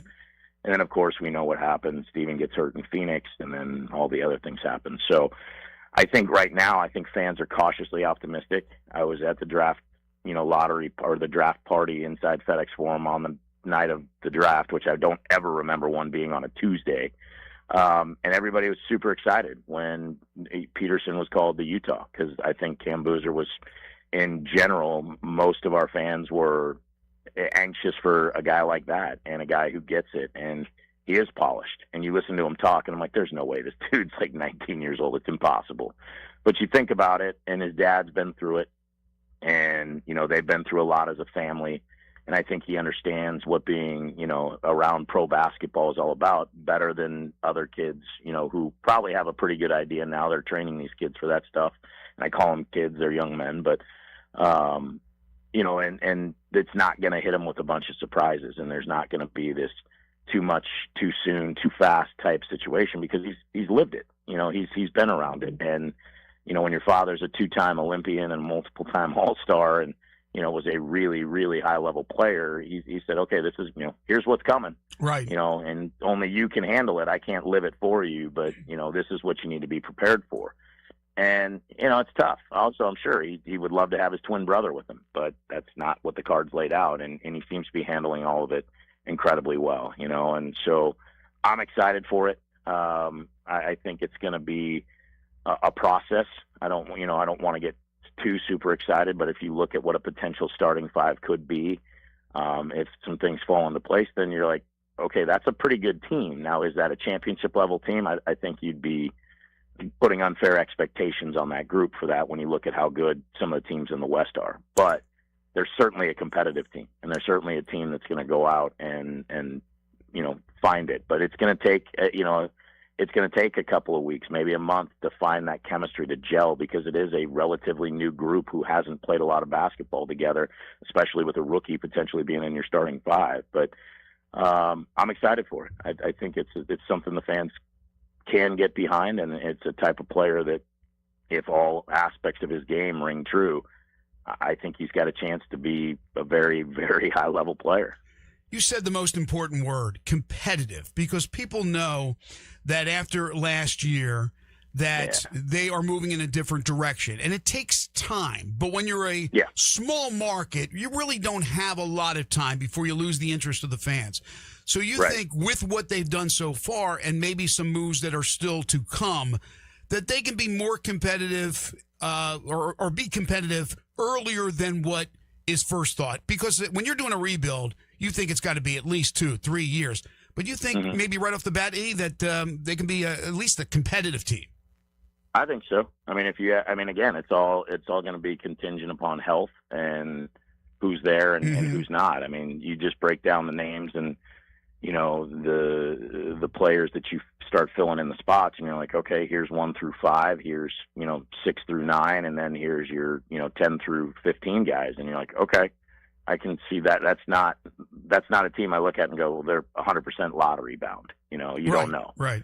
So, and again, it is a factor of remaining healthy, and that has not been something that's happened, and that's unfortunate. But, you know, there's no revisionist history. There's no reset button. We can't go back and start over and rerun a couple of years. I mean, this is where we are. And I think that's the key too. And I think it's, you know, finding where your roles are in Coach Iserloh's system, finding who his rotations are going to be, how he wants to run them. There was questions about that last year and how he wanted to do it. And I'm like, hey, look, he's the head coach. If he wants to run this out there, that's what he's getting paid to do. And, you know, it's worked for him. Let's see how it works. If he has to make adjustments and makes them, and, you know, or doesn't, just chooses not to and sticks to what he believes in, okay, we'll see how it goes. And I think that's an adjustment too, because we know it's a very balanced minutes distribution. And, you know, that for some people is not something they've ever been used to seeing. These guys, you know, as I try to explain to people, these guys didn't get drafted because they were just there and hey, look, they might look good in our jersey. Let's pick that guy. They're really good.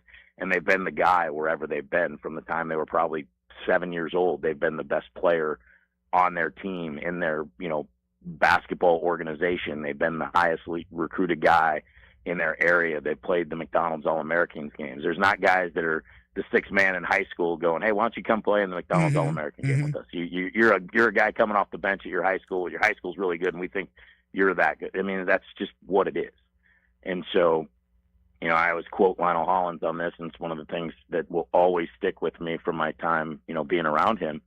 In an interview, he said, the hardest job I have as a coach is to get these young guys to understand, and not only understand, accept what their role is going to be with our organization. There's only one lead scorer. You know, there's a secondary scorer, and then there's a third option.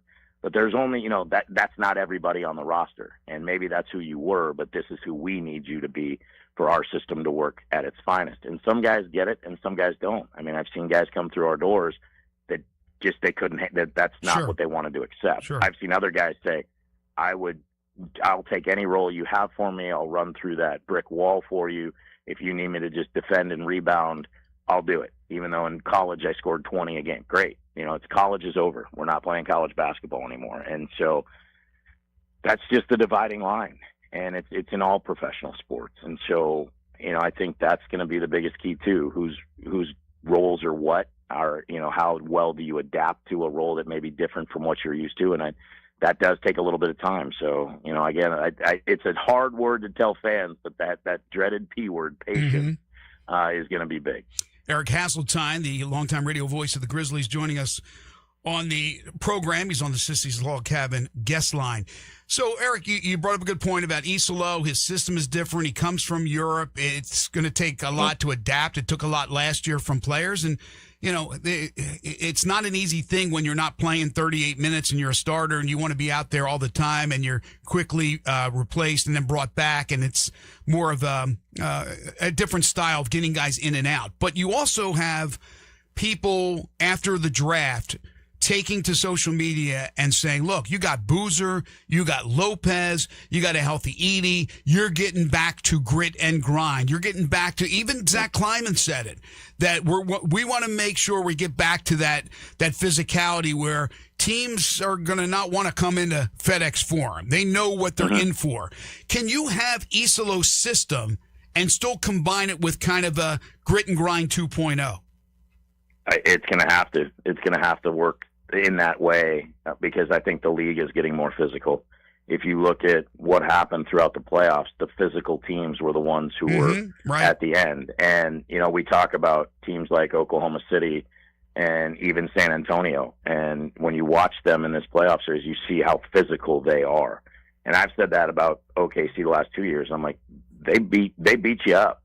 And they basically look at the referee and say, I am going to make his life miserable, and I'm going to do it by beating on him until you blow that whistle and tell me that's too much. Until you blow it, I'm not stopping.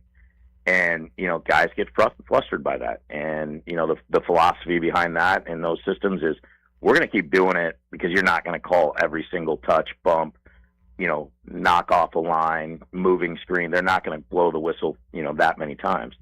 When they do, then they make adjustments. And that's the key is what adjustments can you make what can you do when it's too physical? Where is the line? And then how do you play physical and play fast? How do you get the ball out and run and maximize his offensive system? Obviously, a couple of years ago when he came in, that was not his designed offense. That was more designed by a former assistant, Noah LaRoche, who then went to Miami. And you looked at how fast Miami was playing last year, and it's spread out, and it's based on space and not a lot of ball screens and a lot of just extra ball movement and finding an open shooter. And then this year was more, hey, we're gonna utilize that screen. We're gonna utilize a pick and roll, and we're gonna flare off those screens and get open shots. But I think the biggest thing is making the adjustment to the NBA game, because and that's I think a fair statement about Coach's system, because the game in Europe is different. And I think he's understanding of that. And I think, I understand why people were critical of this guy's playing this many minutes and he should be playing more. Fine. It's his system. Like I said, he's going to run with it. That's great. But he was a first year head coach in the NBA, and no disrespect to the coaches that come over here from there. I don't care if you come from college. I don't care if you come from Europe. I don't care what your track record is winning championships outside the NBA. The NBA is different, and it does take an adjustment period, especially when you've only been an assistant coach in the NBA for one season, and then at the end of that season you took over. It takes some time, and I think it's unfair to just say, oh, he should know. Okay, why should he know? Mm-hmm. Why should he just know? And it does take an adjustment period. It's taken adjustment periods for a lot of coaches, and even look at Mark Daigneault, and I use OKC a lot because they were patient. They stuck with the plan, and if you have a plan and stick with it and run with it, I think that's the way to do it. If it fails, it fails. You stuck to an idea, you stuck to a system, and that's what you wanted to do. And sometimes it's not going to work. And then we know what happens in those situations. Sure. But if you just keep trying to find the next quick fix and Band-Aid and flip this coaching carousel type situation, and every 2 or 3 years you got a new guy coming in, that's where you run into long-term problems. And we've seen teams that have had multiple lottery picks, super talented players that didn't quite pan out, new coaches every 2-3 years, and they continuously miss the playoffs. And that's not what you want. That's not what you can have, as you said, in a small market. You've got to be, you've got to be on point. You've got to be there and build that success record, because you are having to build it through the draft. Yep. You are having to build it that way until you get the one player that other players look around and go, oh yeah, I want to play with him. And the Grizzlies did have that for a minute. I mean, this was a destination. A few years back, it was like, hey, that's a really exciting, young, fun team. And that would be fun to play alongside those young guys. And now those guys are, pretty much all gone but one from the core of that. And, that's a big looming question mark right now, is what's going to happen with Ja Morant. Where is he going to be? What's he going to do? I still hope they can find a way to work it out, because I think you look at a starting five with Ja Morant and Cedric Coward and Cam Boozer and Zach Edey, a healthy Zach Edey, and you put in one more and, into that mix, and then you're bringing a Ty Jerome in there with his minutes, and, Jalen Wells, whether he's a starter or coming in as a sixth man. I mean, that's not a bad seven. And then you got shooting with Cam Spencer and, scoring with Scottie Pippen. You've got some guys. So that's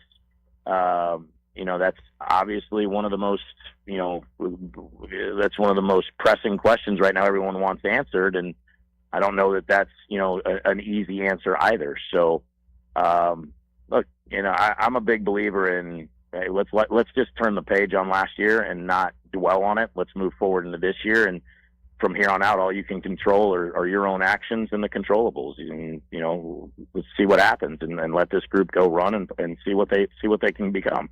Well, you brought up the $1 million question. Yeah. You're in the dark, just like we all are, about what will happen with Ja. And I know Kevin O'Connor came out and said that he thinks there'll be some resolution this week. I don't know where he's getting the information, but he's a pretty good journalist. So I'll just ask you this, because again, asking you whether or not he'll be traded, or we know what has been said. We know what has been rumored about him. It doesn't seem like he has a spot in Memphis for the future, but there's a lot of people now that are thinking, wait a minute, they can't get anything for him. Bring him back. Give him a start anew. Be, a fresh start for him. Do you think they can do that? They can return after everything that's been said, everything that's been done behind closed doors? Could they just turn around and go, yeah, we're keeping Ja. Do you think that's possible? I think it's possible. I do, because again, they don't have to trade him. Right. If they're not going to get anything that they deem as valuable for him.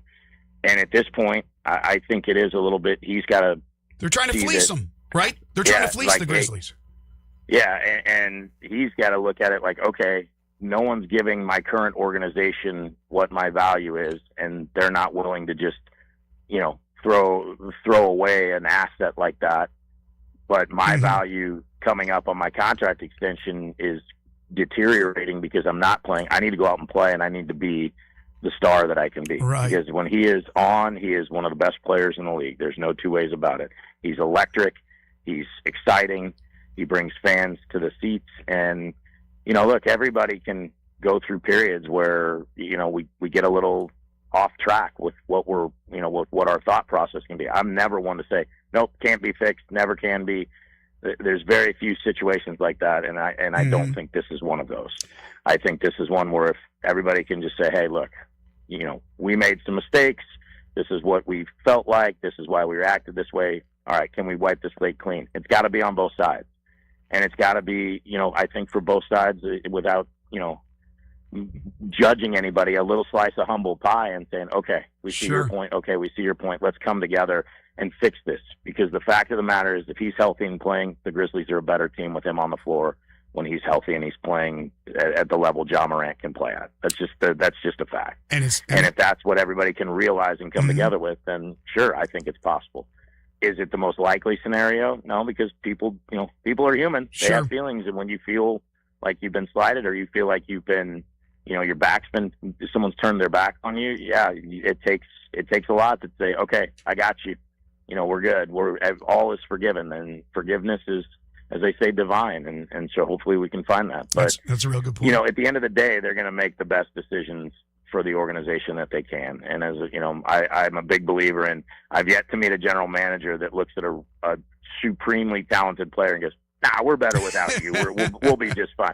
They're in the business of putting good players out there. That's why, when I hear people say, oh, I would have made it to the NBA if I'd just gotten a chance. I'm like, you think 30 general managers looked at you and said, yeah, he's awesome, but we don't want him. Right. No, we'll just go get the other guy. So they have their beliefs. And so, again, I do think it's possible. And not a bad thing for an Eric Hasseltine to call Ja Morant for the future like he did in the past, because when you have a guy who's must-watch TV and must-listen radio, you want that guy. I will ask you this before we say goodbye, and I appreciate your time as always, Eric. Anytime. You're a pro. I've been doing play-by-play for a long, long time, so I know that we are the guys that we're always going to put our best foot forward. You never go into a game, no matter what the situation is, and go, I'm going to go half-ass. But how tough was that season last year for you? And I know you had another one a couple of years ago before that, but what was it like for you knowing that these guys are being taken out for tank purposes? Other guys were injured. It was the B team. It was the G League team. What was it like for Eric Hasseltine every night or whenever you guys played to get behind that mic to call a game? Well, a couple of years ago, it was actually incredibly easy because you were excited for the guys that were getting their opportunities. That the script was written, the injuries were there. Mm-hmm. And those guys were getting a chance of a lifetime. And some of them turned it into longer-term opportunities. Trey Jemison has a championship ring coming his way from the New York Knicks. And seeing him and, looking at what he had to overcome. And I remember his first game in Madison Square Garden and seeing him. I said, he just walked in all starry-eyed. I go, first time in here? And he said, yeah. And I go, it's pretty cool, isn't it? And he said, yeah, this is amazing. And you're just like, he's just a big kid, like we all are. So that was easy. Last year was tough because, you knew what was going on, and that's why the league is taking some steps. But, right. I always look at it as if someone is turning on for the first time, even though, it's been 25 years, there are still people going, oh, yeah, I don't hear that a lot, but I'll listen. You want that person to go, okay, I can see what's happening. I can understand the game, and it's not, it's fun to listen to, even if it's not a team that's going to go out and, win the game per se, because that obviously seemed to be not the goal, and it wasn't just the Grizzlies. But it can wear on you because you want to, you always want to win. I mean, I want the Grizzlies to go 82-0, and I am human too. And sometimes my emotions can get into it when they make a mistake that you're like, what are you doing? But, you have to remember to be fair too, because the last time I checked, nobody tries to go to the free throw line per se, unless they're doing it intentionally to keep a game going. You're not trying to miss shots. You're not trying to turn the basketball over. You're not trying to, let a guy blow by you. Those guys' opportunity was to try to prove they belonged in the NBA. So they gave what they had, and they gave their best, and that's all you could ask of them. And they were all incredibly pleasant. I can tell people that the mood on road trips was not one of, woe is me, we're so unlucky, this is such a bad deal, we just want to go home. No, it was like, hey, let's go play a basketball game, and let's go play it to the best of our ability. But you see, I think, when you go through a season like that, just how good the regular rotation players in the NBA are.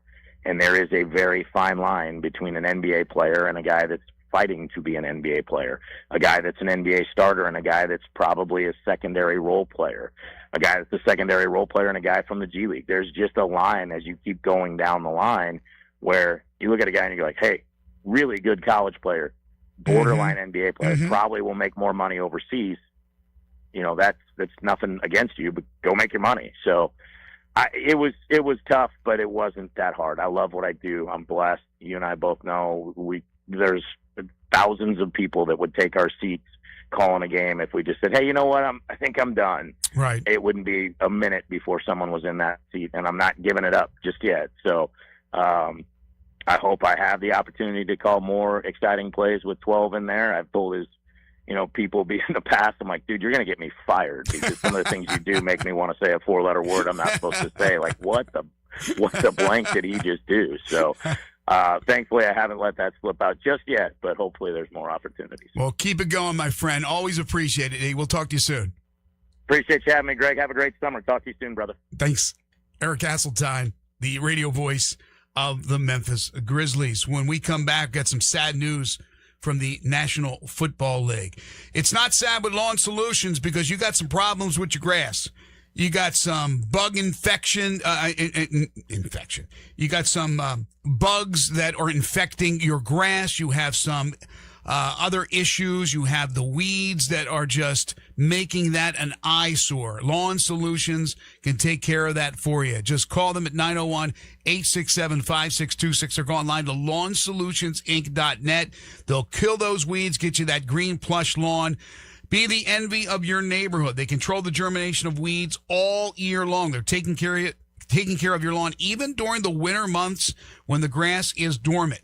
Now, it's a lot easier to prevent the weeds from popping up than it is to kill them, but they can do that as well. In other words, if you haven't used their service, and right now you got weeds all over the place, call them. They'll get rid of those weeds. They can take care of any disease your lawn has, any insect infestation, grow worms, moles, and now another destructive pest. They're called bagworms. Lawn Solutions has a 100% success rate in getting rid of the bagworms. Also, dandelions, crabgrass, things that just make your lawn look horrible. Lawn Solutions can take care of all that. They've been doing it for a long time here in the Memphis Mid-South area. So call them, 901-867-5626. Tell Brandon you heard it here on Sports 56 Mornings or go online to lawnsolutionsinc.net.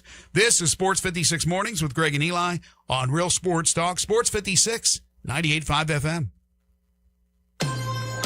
Be sure to download our Hub 901 app for instant access to Sports 56 and all the Flynn Broadcasting stations from anywhere. Go to the App Store and get the Hub 901 app today.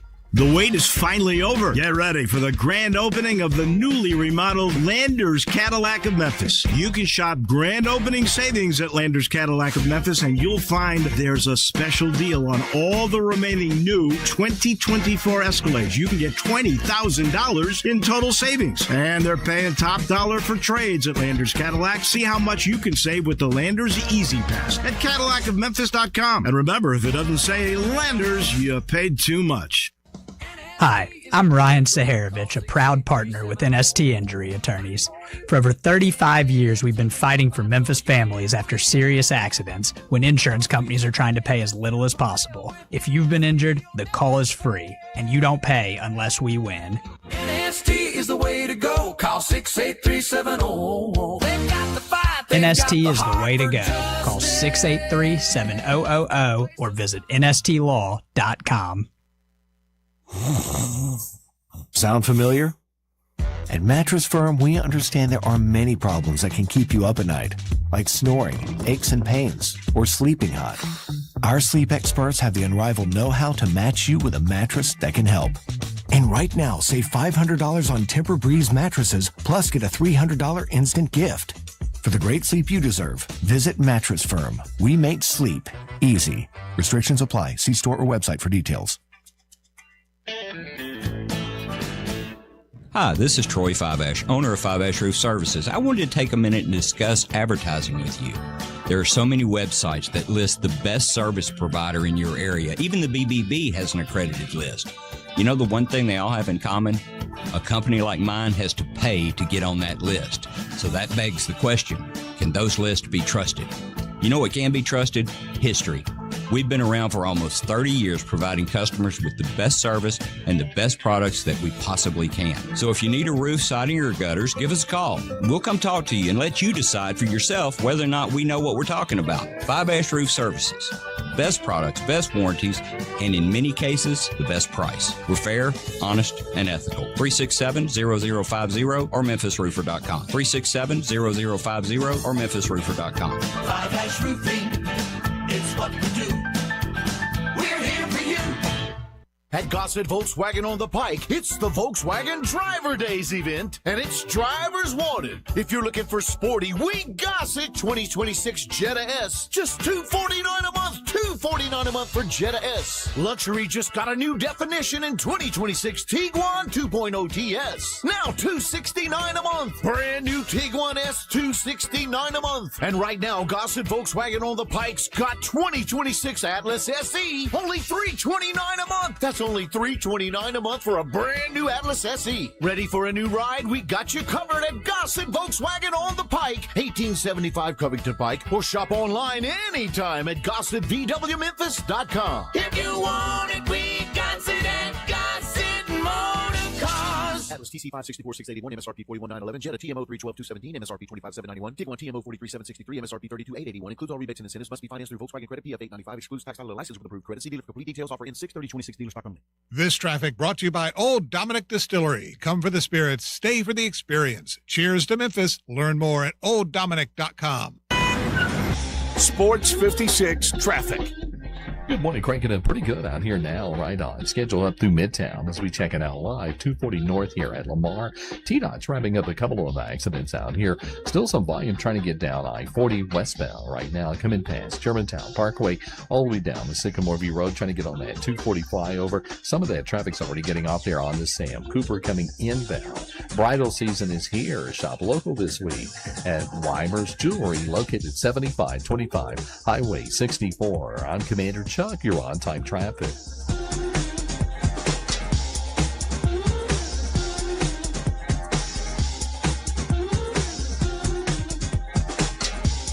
Now back to Sports 56 Mornings on Sports 56 and 98.5 FM. This hour is brought to you by James Gaddis Jewelers. Genuine diamonds, baby. Here once again, Greg Gaston and Eli Savoy.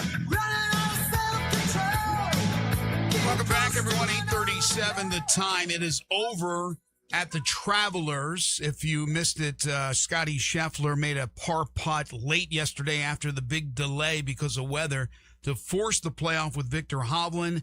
And on the first hole of the playoff, Victor Hovland defeats Scotty Scheffler. Great win for the Norwegian. So Scotty Scheffler, since his last win on tour, has had a tie for third, tie for fourth, tie for 12th, tied for 24th, tied for 22nd, second, tied for 14th, third, tied for 12th, tied for fourth, and second. So he's had some unbelievable finishes, 4 runner-up finishes, 8 top 5s, nothing outside the top 25. So much money won, but he traded probably all in for another dub, but denied by Victor Hovland. Sad news from the NFL. Chris Johnson, the former Titans running back out of East Carolina, who I just absolutely loved watching, went by the nickname CJ2K.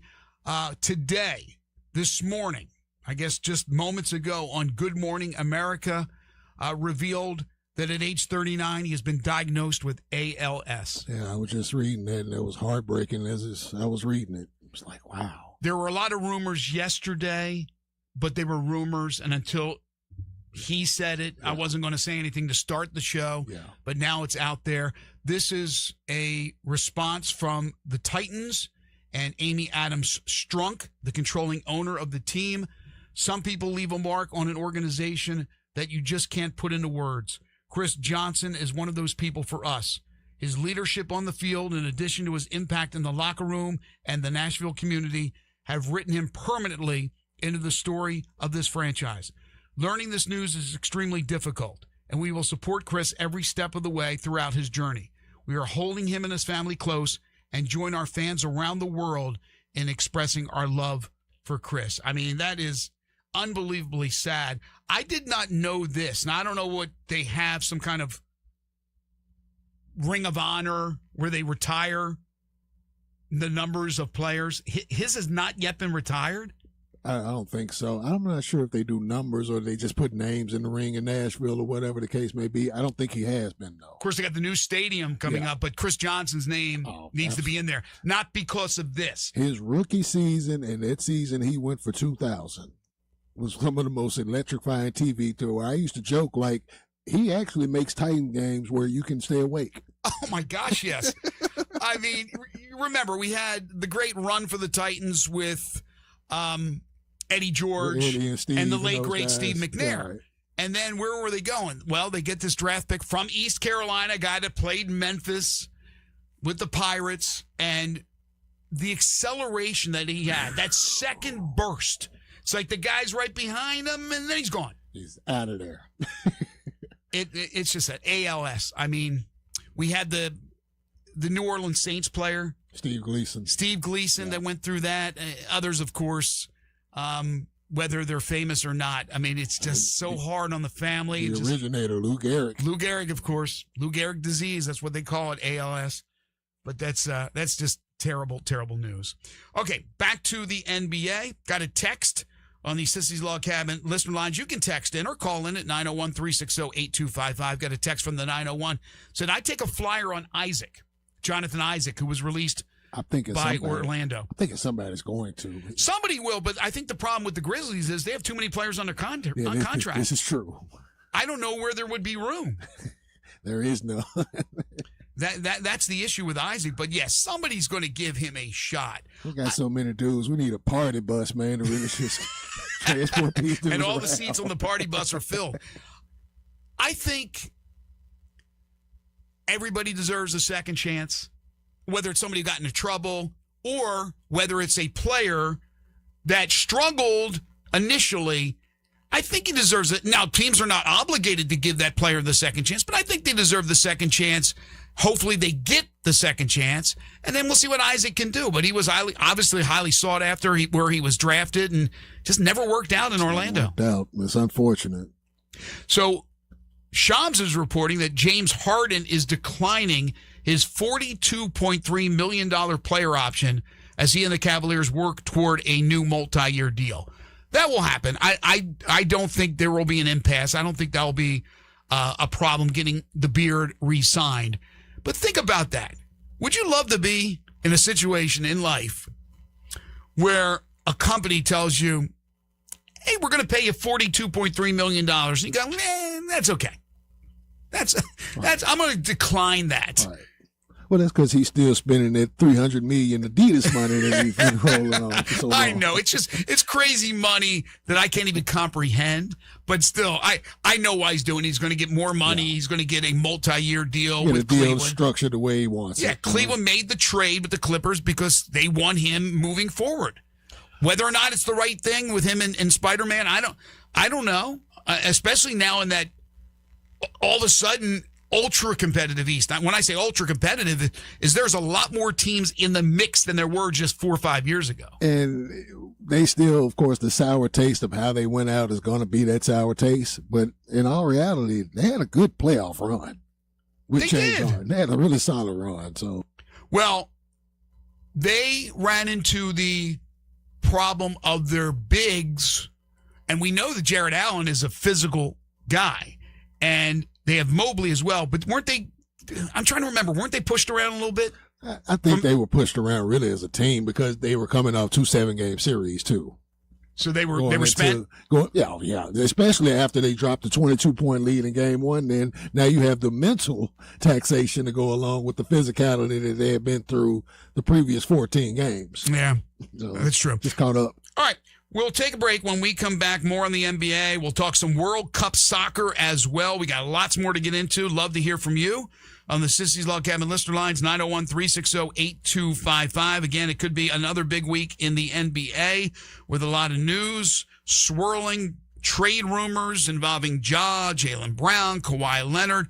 What will LeBron James do? Maybe Anthony Davis being dealt. It's all out there. Doesn't mean it'll come to fruition, but it's all out there. Town Village Audubon Park is senior living in today's world, offering more options to fit your needs more than ever before. They are dedicated to the long-term satisfaction and the quality of life for their residents. Located at 950 Cherry Road, just off Park Avenue in East Memphis. You can call them at 901-537-0002 or go online to townvillageaudubonpark.com. Independent living, short-term respite stay, monthly options, everything you need to continue to enjoy life to its fullest. All they ask is that you're 55 years of age or older. So you're looking at your golden years or the golden years of a loved one.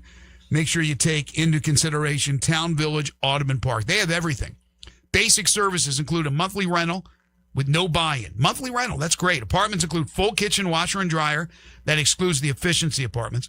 All-inclusive resort-style dining, multiple venues, bi-weekly housekeeping, outpatient therapy, scheduled local transportation, just to name a few of the basic services. Then they got the community amenities, a social area that features a fitness center, home theater, game rooms, indoor pool, whirlpool, bistro, fruit stand, 24-hour pantry, Village Nook convenience store, beauty salon, library, computer center.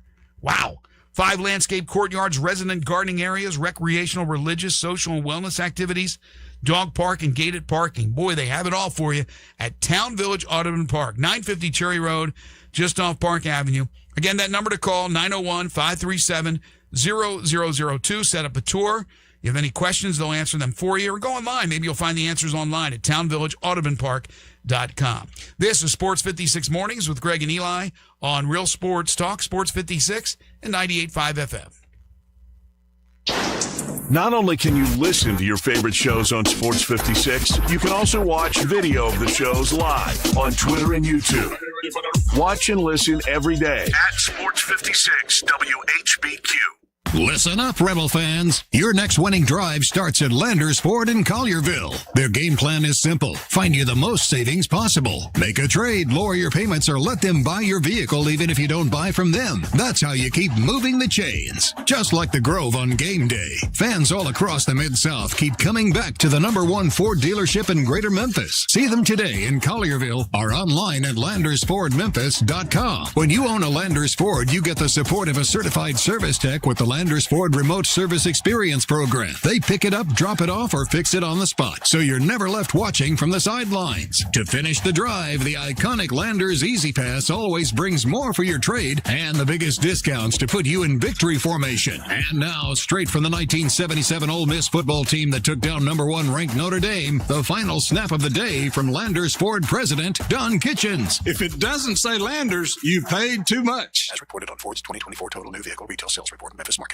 The best clubs never stand still. Colonial Country Club has been an iconic part of Memphis golf for generations. And today, a multi-million-dollar reinvention is reshaping its future. Members enjoy championship golf and family-focused amenities including pickleball, tennis, swimming, fitness, dining, and a vibrant club calendar. History matters.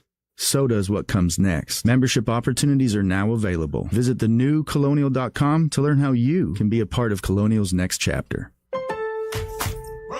Fresh paint inside, fresh flowers outside. Summer at your house is looking good. During July 4th deals at Lowe's, buy one, get one free select interior paint via mail-in rebate. Plus Plus, get 2 1.5-gallon red, white, and blue annual hanging baskets for just $15. Our best lineup is here at Lowe's. Valid through 7/8. Selection varies by location. While supplies last. See store at Lowe's.com for details and requirements. Excludes Alaska and Hawaii. Marty McNate's on vacation, but passed along some exciting deals at Gossett Volkswagen Germantown's Volkswagen Driver Days event. If you're looking for sporty, we Gossett 2026 Jetta S. Just $249 a month. $249 a month for Jetta S. Luxury just got a new definition in 2026 Tiguan 2.0 TS. Now $269 a month. Brand new Tiguan S $269 a month. Plus 2026 Atlas SE. Only $329 a month. That's only $329 a month for a brand new Atlas SE. Marty McNate will be waiting for you at Gossett Volkswagen Germantown, 7420 Winchester Road. Online, GossettVWG.com, and remember, your future's what you make it. If you want it, we got it at Gossett Motor Cars. Atlas TC 564,681, MSRP 41,911, Jetta TMO 312,217, MSRP 25,791, Tiguan TMO 43,763, MSRP 32,881. Includes all rebates and incentives. Must be financed through Volkswagen Credit PF 895. Excludes tax title license with approved credit. See dealer for complete details. Offer in 6/30/26. Dealer stock only. Now, back to Sports 56 Mornings. Isn't it a lovely morning? On Sports 56 and 98.5 FM. This hour brought to you by James Gaddis Jewelers. Here once again, Greg Gaston and Eli Savoy.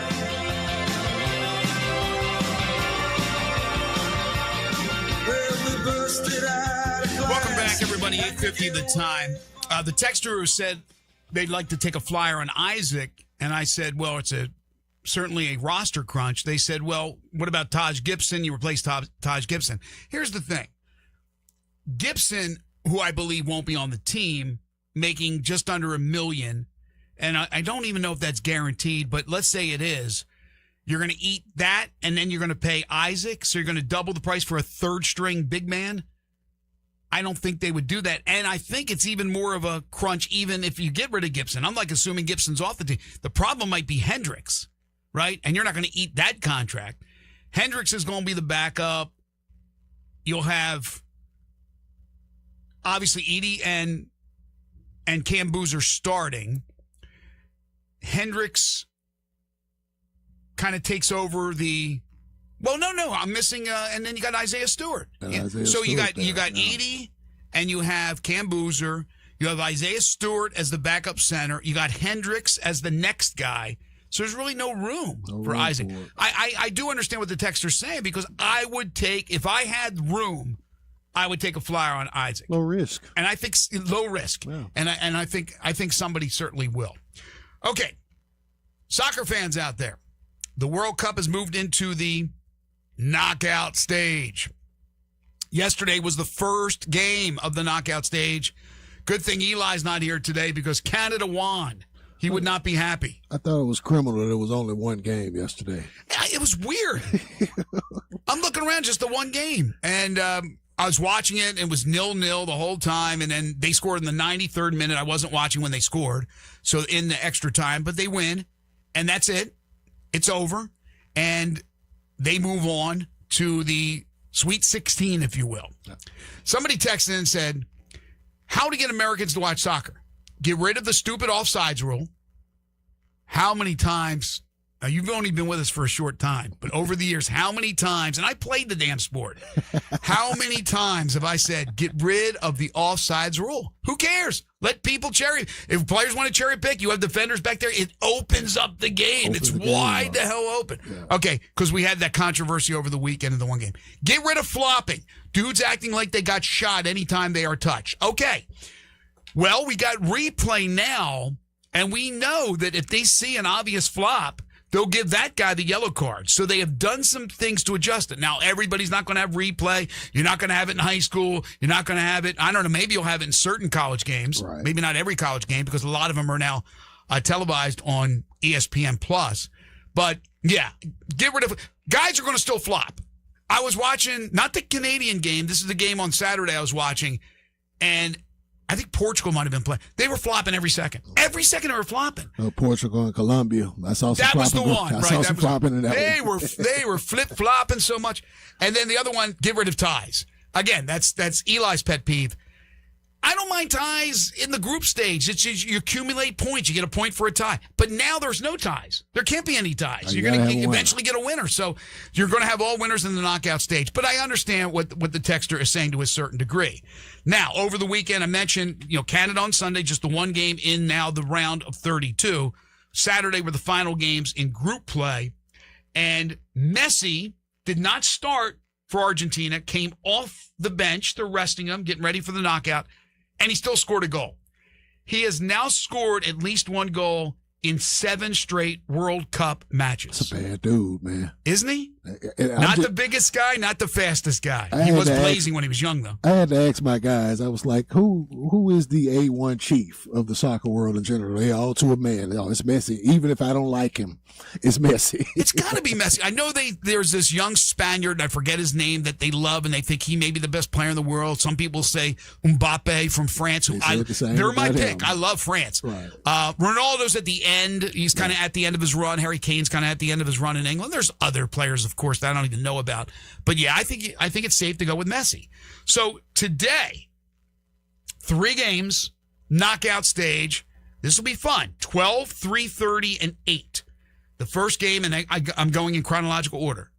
Brazil, Japan. Okay, we know Brazil's a power. Japan's up and coming.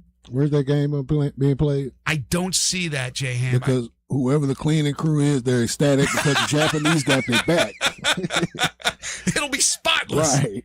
At least their sections, right? Brazil's minus 130. So they're a favorite, but they're not. It's not a crazy heavy favorite. Yeah. Germany, Paraguay. Germany lost their third match 2-1. Very good. I think they're vulnerable, but they are a heavy favorite in this one. I think they win this one. Germany's minus 275. And then the Netherlands and Morocco. The Netherlands are a plus 130. So the Netherlands are an underdog, right? They're plus 130 to Morocco, right? What's Morocco's side looking like? Well, let's see. Okay, wait a minute. I don't understand this. It says Morocco's plus 250. How can you have 2 dogs?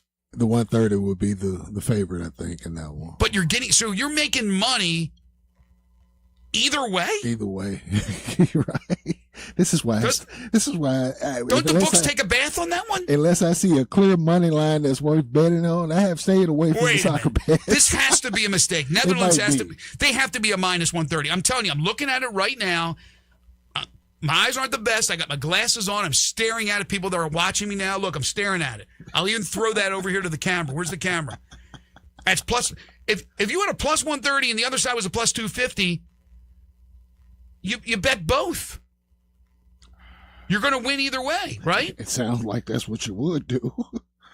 I mean, you're either going to win plus 130 money or plus 2. Now, I'm trying to think. If you bet, let's say you bet 25 on plus 130 and 25 on plus 250, the plus 130 won.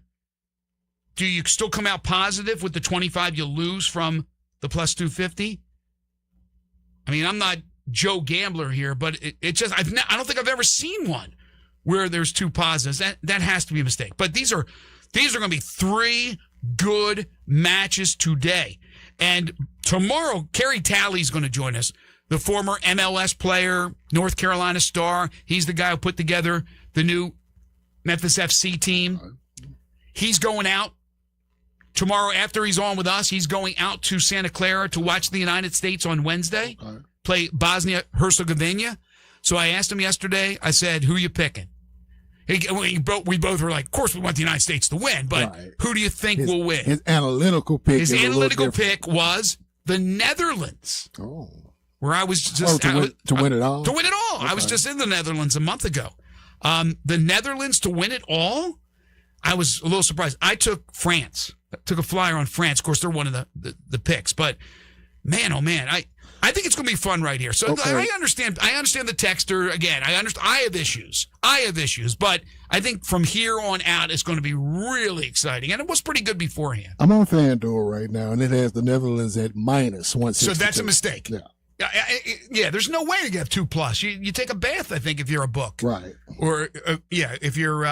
Morocco plus 132, the Netherlands minus 162. Okay. So ESPN uses... Who do they use? because they don't have ESPN. I think they use DraftKings. DraftKings, yeah, because they don't have ESPN Bet anymore. Right. That thing, I don't know what happened to that one. How did that not make money? It was all the controversy of ESPN I think with that's gambling. what it was, and they were like, "Nah, that's not a good look, so we'll just go back to DraftKings." Yeah, I'm staring at it. It says plus 130. I know that's a mistake. Again, if you missed it, horrible news this morning. Announced on Good Morning America, the former Tennessee Titans star, Chris Johnson, at the age of 39, has been diagnosed with ALS. All right, coming up in hour number 3, we got a lot of things to get to, including the huge weekend it was for former Memphis Tiger Hunter Goodman. Also news from Memphis football. We'll get back into basketball. We got golf. If you missed it again earlier this morning, Scottie Scheffler loses in a playoff to Victor Hovland at the Travelers. We've got some other golf news to talk about, including what could be coming for the Memphis tournament in the future. We'll take your calls and texts on the Sissy's Log Cabin listener lines at 901-360-8255. This is Sports 56 Mornings with Greg and Eli on Real Sports Talk, Sports 56 and 98.5 FM. You have opinions? I think it's over. Of course you do. I don't think it's that simple. Everyone does. I got all the answers. Hit us up on the Sissy's Log Cabin listener line at 360-8255. Hey Memphis, Tyler Harrington from Memphis Baseball. When you need a financial teammate who's got your back, choose Southern Security Credit Union. From great rates to friendly local service, they deliver every time. Visit southernsecurity.org or call 901-452-7900 to join today. Southern Security Credit Union, your home team credit union, is a proud supporter of Memphis Athletics and 901 Women and is federally insured by the NCUA.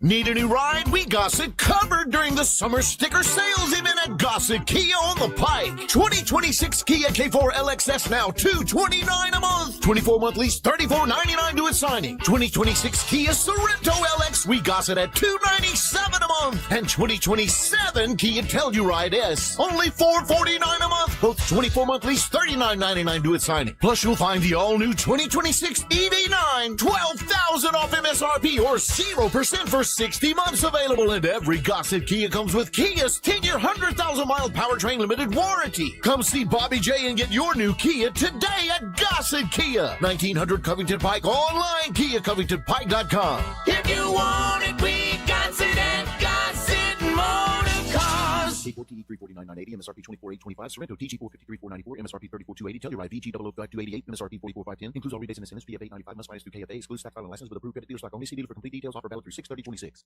Nothing symbolizes your love like a natural diamond, and nothing compares to the real diamonds you'll find at Sissy's Log Cabin. Here, you'll only find brilliant natural diamonds that have been here long before your I do, and that will become more treasured with time, just like your love. Explore our expansive selection and enjoy unmatched quality and service at your nearest Sissy's Log Cabin or at sissyslogcabin.com. Find a real natural diamond worthy of your story only at Sissy's. Hey everybody, June is about baseball, hot dogs, apple pie, and a new All-Star Chevrolet. Because staycation or vacation, it begins right here in Olive Branch. So let's see how low your payments can go. Come to All-Star and see what 0% financing for 5 years on all these new Silverados will do for you. Because your good credit deserves it. Military and first responders, you get an extra $500 bonus. And All-Star Chevrolet has pre-owned makes and models for any budget. Price in the 10s, 15s, or 20s. Or you can go big with a Tahoe, Traverse with the third row seating, Corvette Stingray. Oh yeah, pre-owned Silverados, they always got them. And for your commercial and fleet needs, All-Star Chevy is a top-rated business elite dealer. Express cargo and express passenger vans, they are there in Olive Branch. And if you have any vehicle you want to sell, bring it here to All-Star Chevy in Olive Branch and get the most money for it today. Together, let's drive. Don't miss the best sale of the summer event going on right now in Olive Branch at All-Star Chevrolet, or go to allstarautogroup.com. This traffic brought to you by Old Dominick Distillery. Come for the spirits, stay for the experience. Cheers to Memphis. Learn more at olddominick.com. Sports 56 traffic. Good morning. Cranking it pretty good out here now. The normal spots for this time of the morning, especially 240 north here at Lamar. All that traffic trying to get up through the Midtown area. It continues to build over from Crittenden County, West Memphis on the I-40 bridge, 55 bridge, also showing signs of building as well. Hey, don't let a slipping transmission make things worse on your car or truck. If you're having any kind of transmission problems whatsoever, let them check it out today at Amco Transmissions. There's 2 locations right here in Memphis. I'm Commander Chuck with your on-time traffic.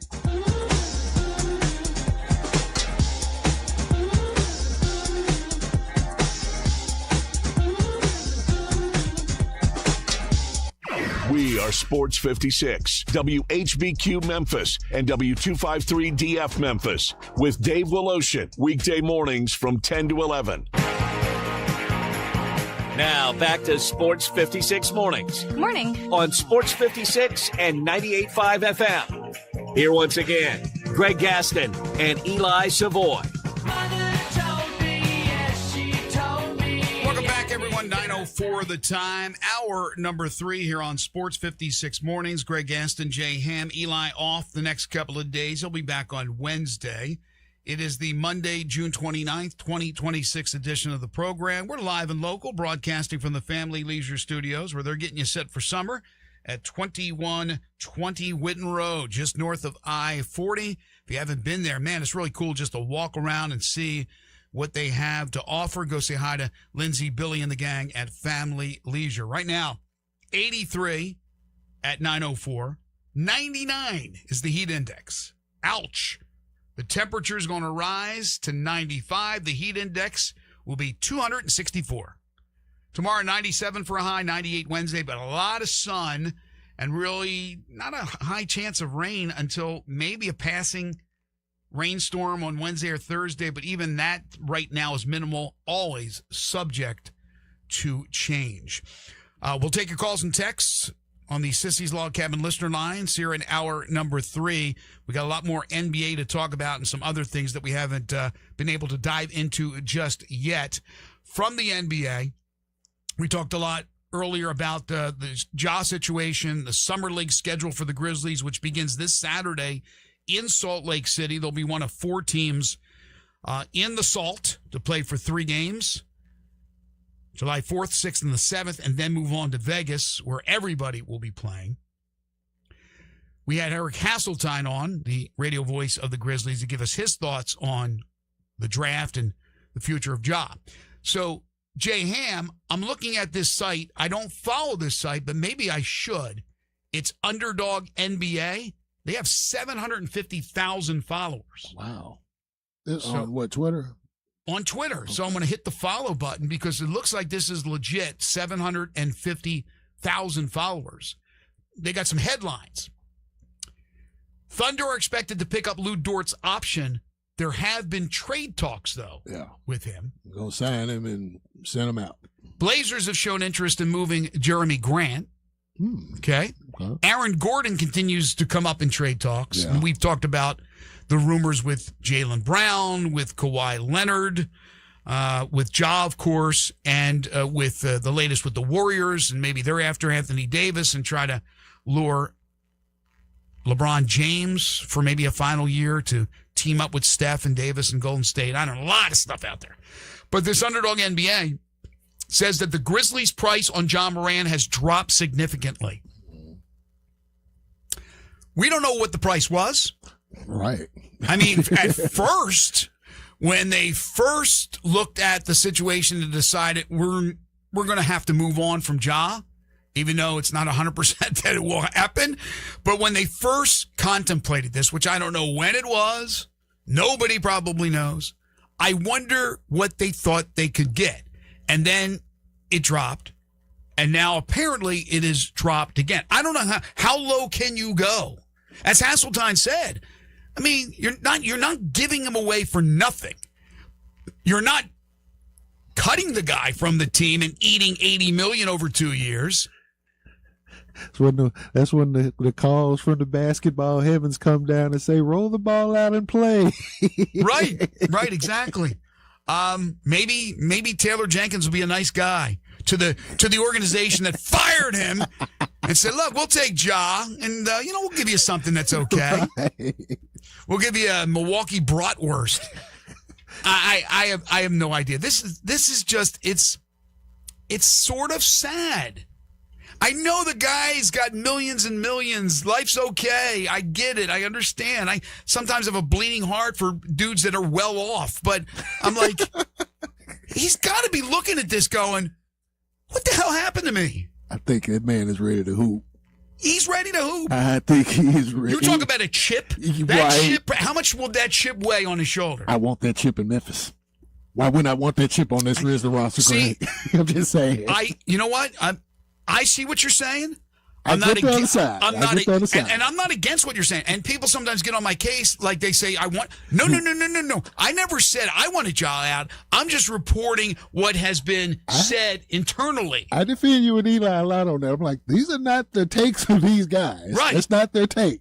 They're just we're relaying the info that we're seeing. I mean, we're telling you what everything we've heard from the experts that we bring on, from people that we talk to maybe in private, and things from the organization that they have gone. They're gone. They're not in the job business anymore. And then all of a sudden, with every passing thing that happens, you go, well, can they open up business again with Ja? Now, me and Eli are like, because we will get flat out annoyed with all of these things. Like, I'm not addressing it. Like, this is stupid. But to your point, it's like, why are we here?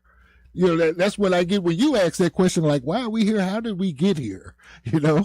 Right. I mean, we talked about Davis. He's hurt every year, so it can't be just the injury thing. And Davis makes a lot of money, so it can't just be the salary.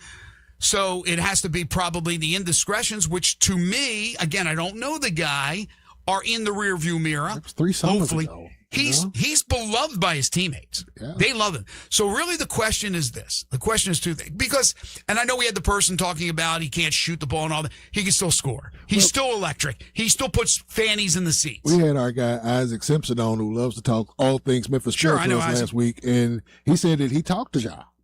And he said really? He said that when it came down, he said that Ja said there's no beef with him and Zach Kleiman whatsoever. But is there beef with Ja and Isolo? That's what we all left it like. That's probably what it is. That's what I want to know. And this is what John was like. They need to really just go have lunch, have a powwow, like you mentioned, as well as Eric mentioned. Get it all out on the table. Let hurt feelings be hurt feelings. Come to the middle, and let's see if we can make it work. You know, what would happen if? Okay, let's say there's a team out there, or teams. They really want him. Yeah. They think there's a second act coming, like we do, right? And they really want him. They just don't want to pay the ticket. Right. They don't want to pay the ticket and all that, but they're keeping quiet. Right. And then Kleiman makes a statement, and he says, "You know, we're behind Ja. You know, we think it could work." He doesn't say we want him back, but he says we think it could work and all that. And now people are like, "Ooh, maybe they're going to keep Ja afterwards." And now all of a sudden, that team that really wants him goes, "Ooh, maybe we have to up it a little bit to still see if we can get him from." I'm just play the game, because the game is one-sided. Yes. The game is completely one-sided. Play the game.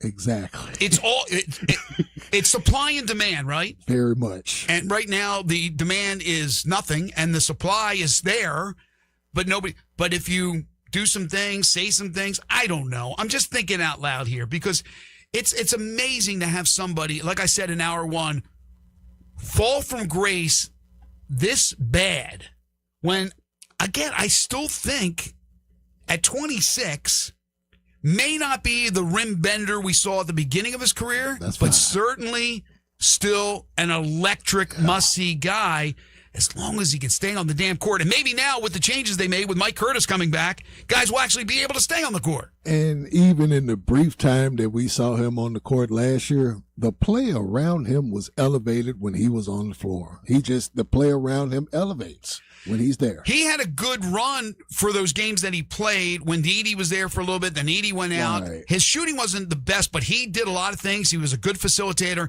And then, of course, when everybody else was shut down with injuries, they shut him down. He could have played. I think they shut him down. I'm with you. I think they shut him down way prematurely to be in a position that they ended up getting in. And Eli kept saying, you got to play him to showcase him. To showcase, if you want to move him, right? You had to play him to showcase him, but they shut him down. even with the injury that he had last, I'm with you. He could have came back and finished up. I believe he knows he could have came back and finished up and played more, but it was no benefit to the organization if he did. Our buddy Jarvo says, thank you, Jay Ham. Sit down and talk it out. This is about managing egos, mindset, etc., not about actual hoop. Ja's problem is health. Iselo's is my way or the highway. So if you can get Ja on the same page, understanding what Iselo wants. And again, Tomas Iselo seems like a very, very nice guy and a very intelligent basketball guy. His system in the long run may not work in the NBA. It may not. It may not work. Here's the funny part about it. It may not work for him.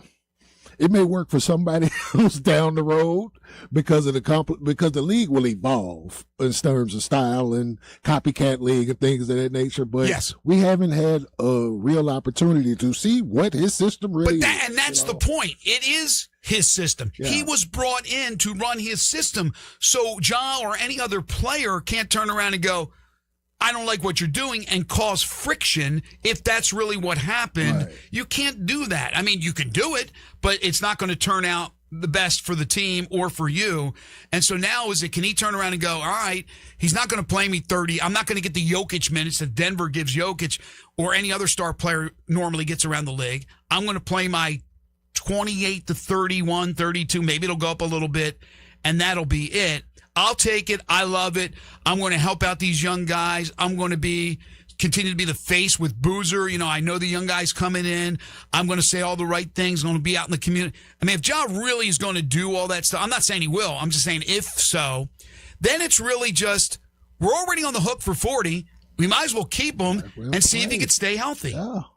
Unless you can get something great for him or something at least pretty good, or maybe something even equal value, but it doesn't seem like they can get any of that stuff. Right. Things change. Right. Things do change. They need it.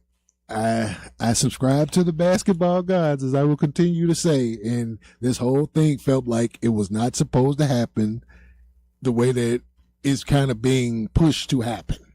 Just feel that way. Got a text from the 901 said, that's the problem. Everyone reporting about nothing and keep reporting about nothing. Yeah, well, we're a sports talk radio show. We're not reporting anything. We're telling you what we're. I mean, I guess in a sense it is, but we're not there writing articles and all that. It's not like we're making the news up. Exactly. You know? We're telling you what we've heard, and then what other people are reporting as well. Again, this week we'll see, because you have from Yahoo Sports Kevin O'Connor saying Ja will be traded this week. Oh, we think some of this is very stupid too, y'all. Yeah, and if he's and if he's traded this week, we pat him on the back. And if not, we give him a little bit of criticism. I don't really have much for the criticism because it's just 'tis the season for those kind of things. Well, yeah, but when it's a accredited journalist saying it, as opposed to just, everybody has an opinion. Let's see. Ja's best move is to play for one of the new NBA expansion teams. Of course, we don't have those teams yet, and that's several years from now. So what's Ja going to do in the meantime? He can increase his value for those expansion teams by playing well here in Memphis, where he's playing. That's what happens. A team's roster is put together by plucking guys from teams, and maybe that's what that person was talking about. Matt is texting in. For someone that can't stay healthy and is not getting any younger, you would think playing less minutes might be something that he could get behind. It's also about being able to establish that rhythm while you're playing less minutes for him to maximize what you want him to do and what you need him to do. That's really where I think the stalemate was hit last year when they came to a head, hit the game winner in Phoenix, and then 2 nights later they're in a fuss or whatever, and now he's suspended for a game. But when he hit the game winner in Phoenix, he didn't even do a post-game interview because he was frustrated about how things were flowing. And don't think ego's not a part of this. I mean, it's absolutely. Another 901 text. The coach system doesn't work. We blew 11 fourth-quarter leads. We can see. There's something to that to be. Do we need to see more? Discussed and diagnosed. There's something to that. That's why I said I don't know. I don't know if the system is going to work. Again, I'm not going to sit here and be critical. Yeah, I'm not going to be too critical of Iselo because he had the remaining year after they fired Jenkins, which I don't look at as much. Playoff series, basically. That he coached. Right.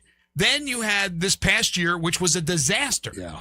We have to really look at Isolo this upcoming year. Although I still don't think they're going to make another change, even if they have a bad year, because they're going to look at it as a rebuilding year. But we'll get a better chance to look at the system this year, unless, God forbid, we have 40 more players that play this year. And the thing of it about Isolo and the move that they made to go get him, you went across the water to bring over someone who has a system which we don't know if it's going to even fly in this league, when there was still more credible.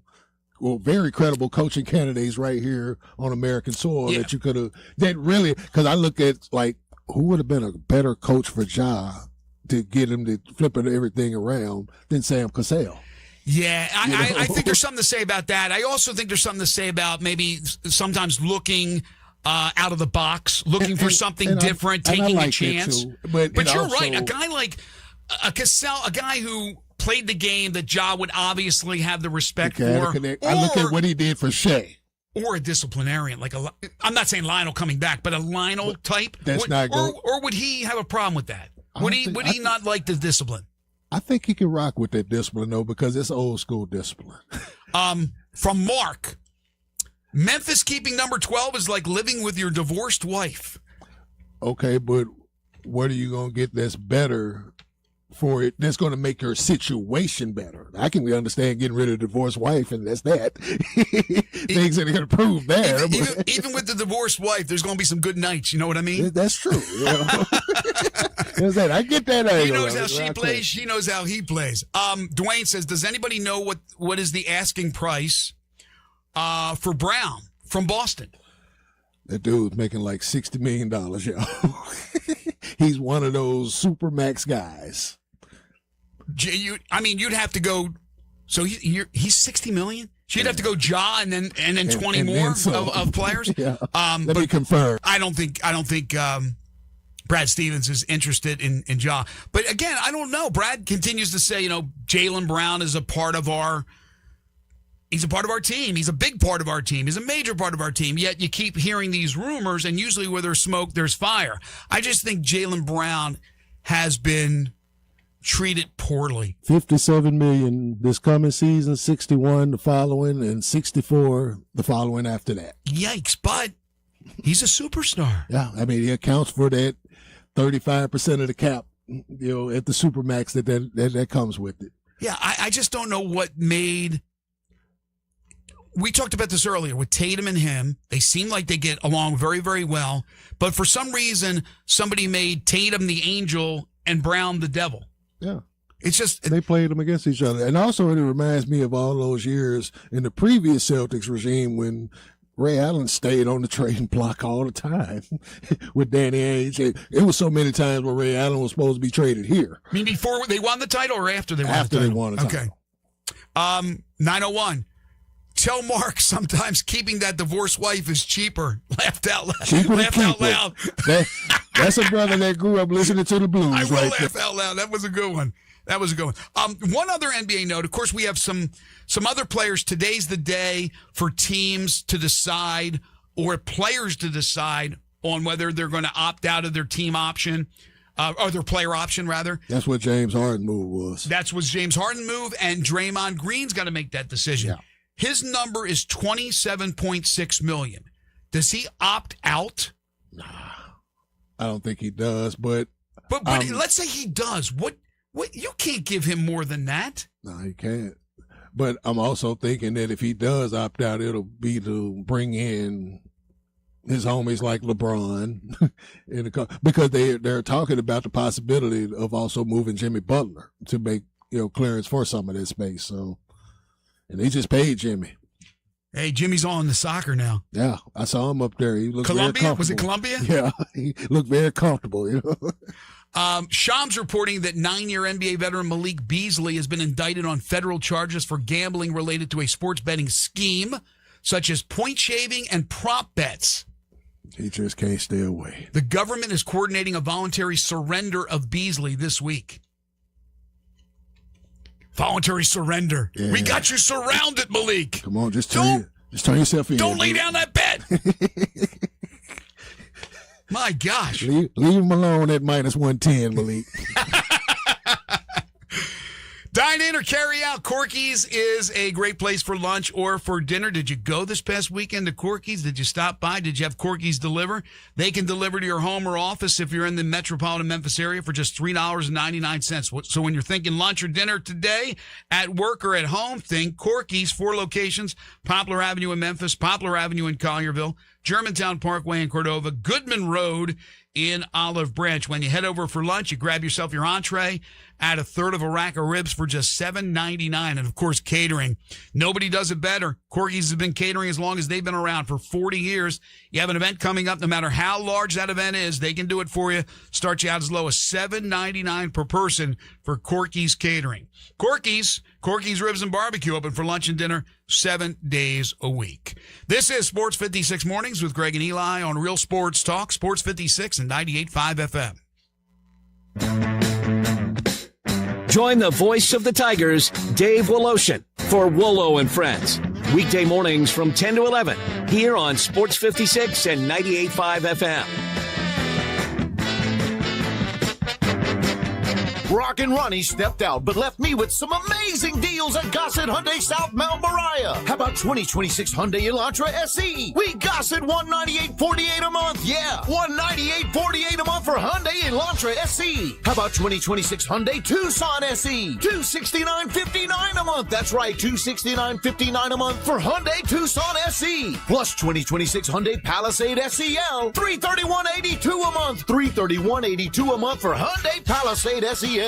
Plus, you'll get owner's assurance with America's best 10-year, 100,000-mile powertrain limited warranty. So go by and ask for Rockin' Ronnie today at Gossett Hyundai South, 2660 Mount Moriah, or online, GossettHyundaiMountMoriah.com. If you want it, we got it at Gossett Motor Cars. Elantra TU 196,041, MSRP 24,110. Palisade SEL, stock number TU 106,409, MSRP 44,820. Tucson TH7 44,261, MSRP 31,350. Includes all rebates and incentives. PF 895 excludes tax, title, and license. See dealer for complete details. Offer valid through end of the month with approved credit. Dealer stock only. Rebel Nation, get the latest on everything Ole Miss sports with the Cannon Motors of Mississippi Rebel Yell Hotline. Join Rebel insiders Chuck Rounsville, Yancey Porter, and Gary Darby Monday nights at 6 as they break down the latest with the Rebels, along with even more insight from special guests. Rebel Yell Hotline, Mondays at 6 p.m. on WHBQ. Stay up to date with everything going on in Ole Miss athletics with Rebel Yell Hotline every Monday night from 6 to 7 on Sports 56 and 98.5 FM. 4th of July savings are happening now at the Home Depot with select appliances starting at $398. Plus, get free delivery on appliance purchases of $398 or more, no membership required. Upgrade your kitchen with a modern and sleek GE Profile refrigerator featuring hands-free autofill for the perfect pour every time. And make laundry day easier with 2-in-1 washer-dryer combo innovation that completes laundry in about 90 minutes. Shop top brand appliances now at the Home Depot. Offer valid June 17th to July 8th. U.S. only. See store online for details. For those that watch the stock market, the real estate market also has its watchers, like me, Sheldon Rosengarten, with Mark's Bensdorf Realtors. Right now I'm seeing the listing inventory increasing and the contracts and closings not keeping up, which puts us in what is labeled as a buyer's market. That is why it is extremely critical that you obtain the best advice and expertise when you're considering the sale of your home. And that is what I do. To make your home a sweet spot, where buyers are drawn to you like bees to honey, talk to 2 to 3 real estate brokers, but make sure I am one of them. Find out about my highly successful strategic marketing program that can help you sell your home quicker at a better price. Remember what people often say, when you want the job done, call Sheldon. Call me at 483-0546 or email me at memphisrelocate.com. That's right, relocate is in my name. memphisrelocate.com or 483-0546. Listen each and every Sunday morning at 10 a.m. and join Ottawa Presbyterian Church for worship. Ottawa is a PCUSA church located in Midtown Memphis.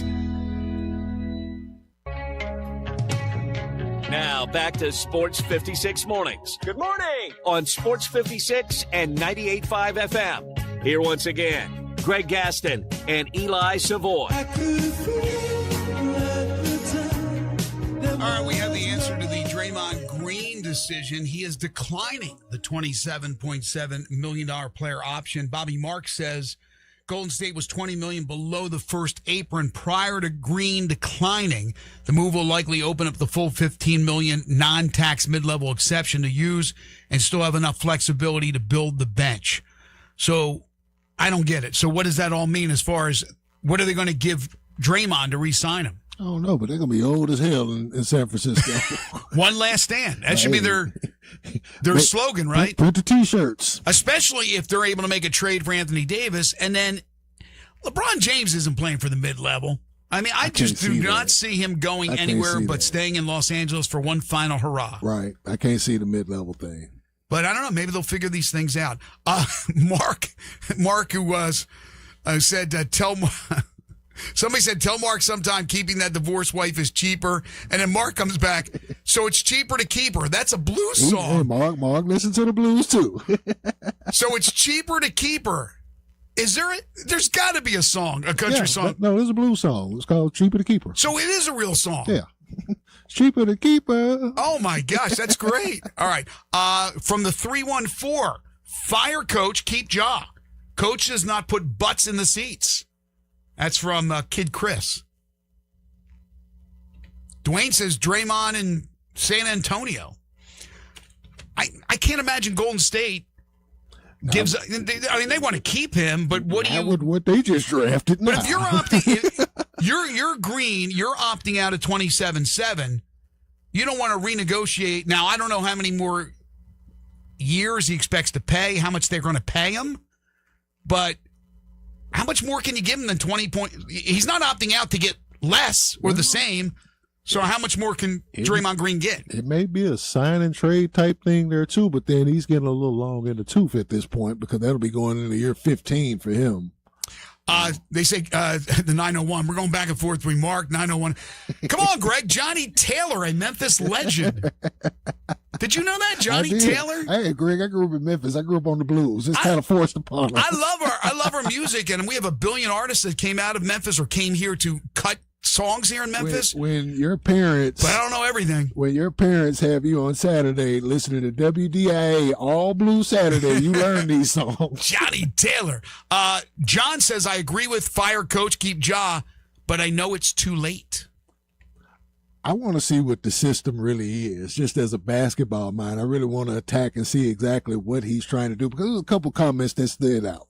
Didn't he say something about he wanted our opponents to feel like that they were in a dentist appointment or something to that effect, the comfortability level? You talking about Draymond? No, this is Isolo. This is what he was saying. Oh, did he say that? Yeah, I remember the Michaels mentioning something about that. I'm like, what the hell does he mean? Michael reported, I'm sure it's correct. In a dentist. I like going to the dentist. I mean, some people my daughter-in-law. Some people like going to the dentist, but then, you have those like, my man Peter from the Cosby Show who wanted no parts of the dentist that time. Most people do not. Let's see. Okay. Dwayne had come in and said that it wasn't Johnny Taylor. Now he corrects himself. It is Johnny Taylor. Yeah, I mean, all these people saying it's Johnny Taylor. Keith says not trying to beat a dead horse or dying horse. But the problem with Morant is that the only way he can score is drive to the basket and do some acrobatic move, and that's where he's getting hurt. He can't stay healthy because the only way he can score gets him hurt. And now you have Cedric Coward who can go get whatever he wants. You have Cameron Boozer, who's a 3-level scorer, and you have Zach Edey. You don't have to play the same way. A healthy Ja with a healthy Edey could mean 12 assists a game for Ja. Let's throwing up an oop to Edey or to getting it to Boozer. Let's look at it this way. We love Desmond Bane. He was one of my favorite players of all time. I think overall Cedric Coward will be an upgrade. Cameron Boozer is an upgrade from Jaren Jackson Jr. Isaiah Stewart is a replacement for the toughness that you lost with Dylan Brooks. You have a lot of the same elements returning for what you were trying to do with Next Gen, except they're better players. Thank you for saying that about Jaren Jackson Jr. I got no qualms with the man. He was great for Memphis. He loved Memphis. He was a very good player. He overachieved. He was a very good player, but Eli and I have battled so many times about Jaren Jackson Jr. And I said, dude, come on, man.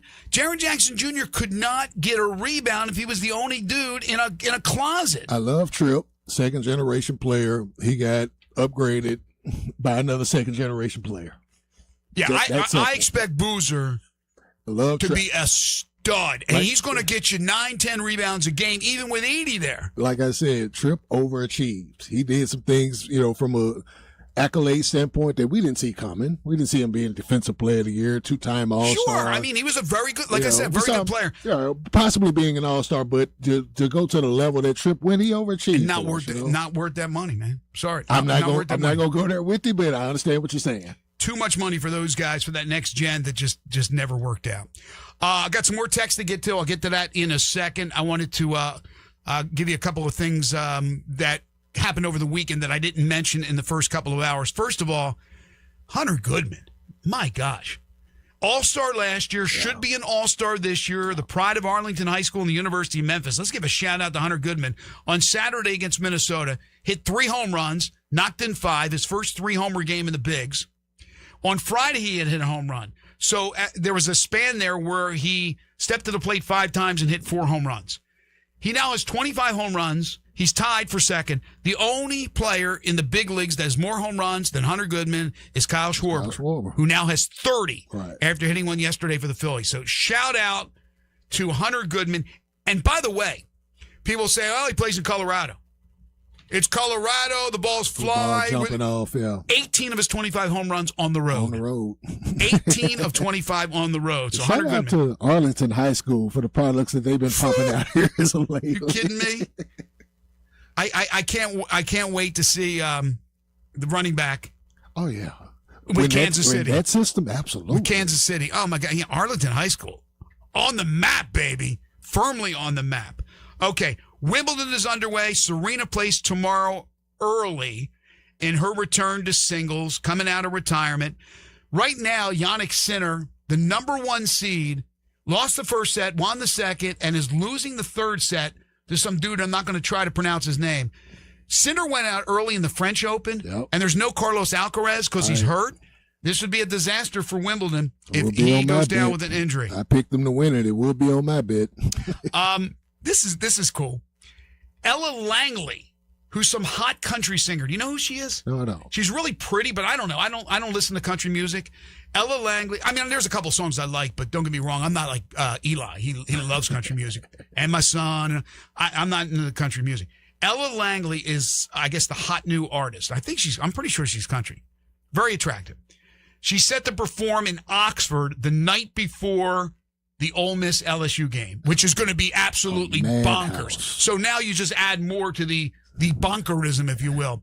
Well, Trinidad Chambliss, who we know is the quarterback for the Ole Miss Rebels, this was a little surprising, but to each his own. I'm an Ella fella for sure. Hey. He's an Ella fella. I guess men who like, look, do they like her because she's a great singer, and she is, or because she's very attractive? I mean, we don't like this. We don't like Beyonce necessarily for the vocals, Greg. I'm just saying. My first attachment to the young Shania Twain was the videos.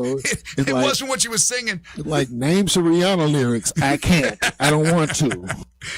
From college football over the weekend, Coach Charles Huff, Memphis Tigers head coach, dismissed defensive lineman Chris Stokes after campus police found a handgun in his backpack after a traffic stop. And this was quick. Charles Huff doesn't mess around. I was confused by this one because if it was a traffic stop, like, I'm just wondering how they found the gun. The cause to search and whatnot. Yeah, he was speeding excessively, so that's why they pulled him over for the speeding. Okay. And then I think when he reached to get his driver's license in the backpack, I think they saw the gun. Saw the handle or something. I think that was it.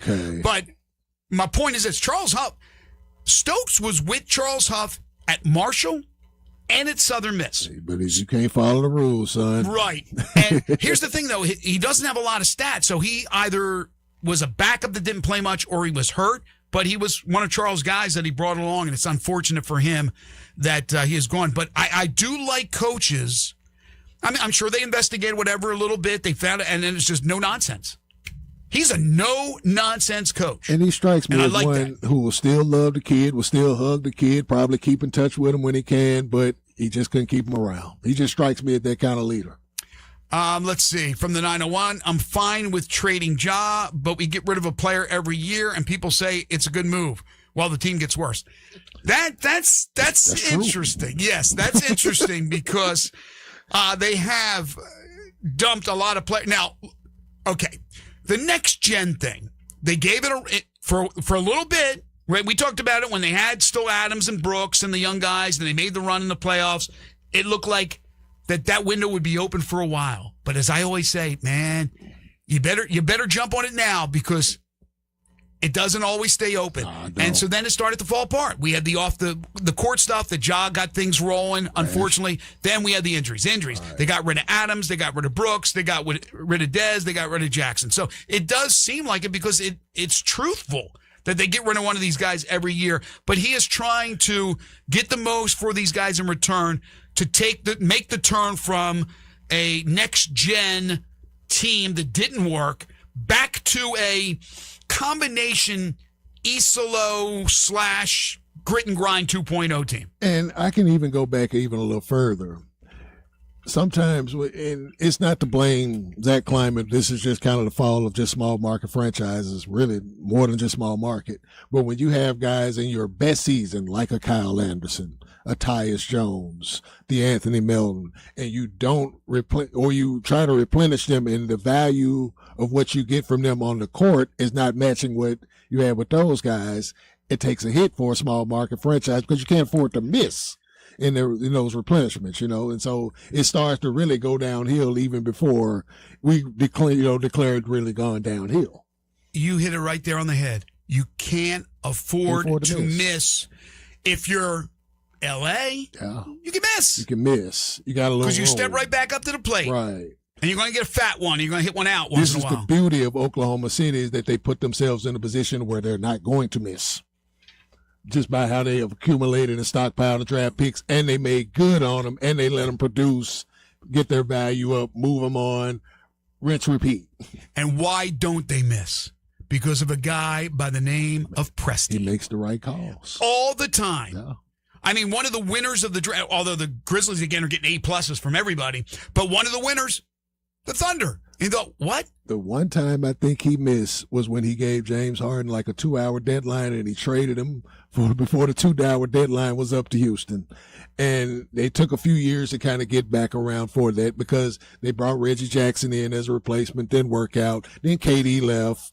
You replenish it. You bring Paul George in, try to do some things. They even brought in Carmelo Anthony before he ultimately gutted it, moved away from Russell Westbrook, made the trade from Paul George to get Shai Gilgeous-Alexander with all of those picks. Here we are. I don't remember Anthony with Oklahoma City. I remember when Denver. Very brief. What?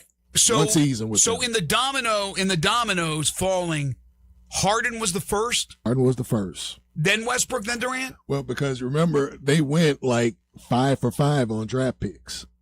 Starting with Durant and Jeff Green. They didn't miss there. Westbrook came back with Eric Maynor, who they moved off from. Then James Harden and Steven Adams.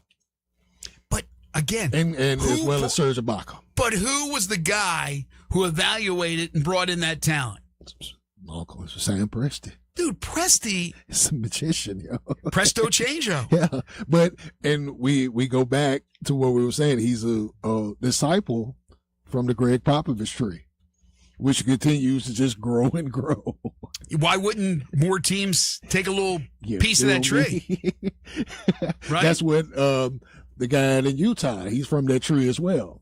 That's why Danny Ainge, who's known to put these things together, I think that's why he went and got him. He went and got a guy who's coming from somewhere where they know how to win. Did you see the tweet about the death lineup that Utah could throw out there? No, somebody called it, like we always have the group of death in soccer, right? So the death lineup, it was Kessler 7'2". Now they got to re-sign Kessler. All right. Kessler 7'2". Jaren, just under 7 feet. 6'9", whatever. Oh, 6'11", right? Isn't he? 16. I give him 16. Okay. And then Ace.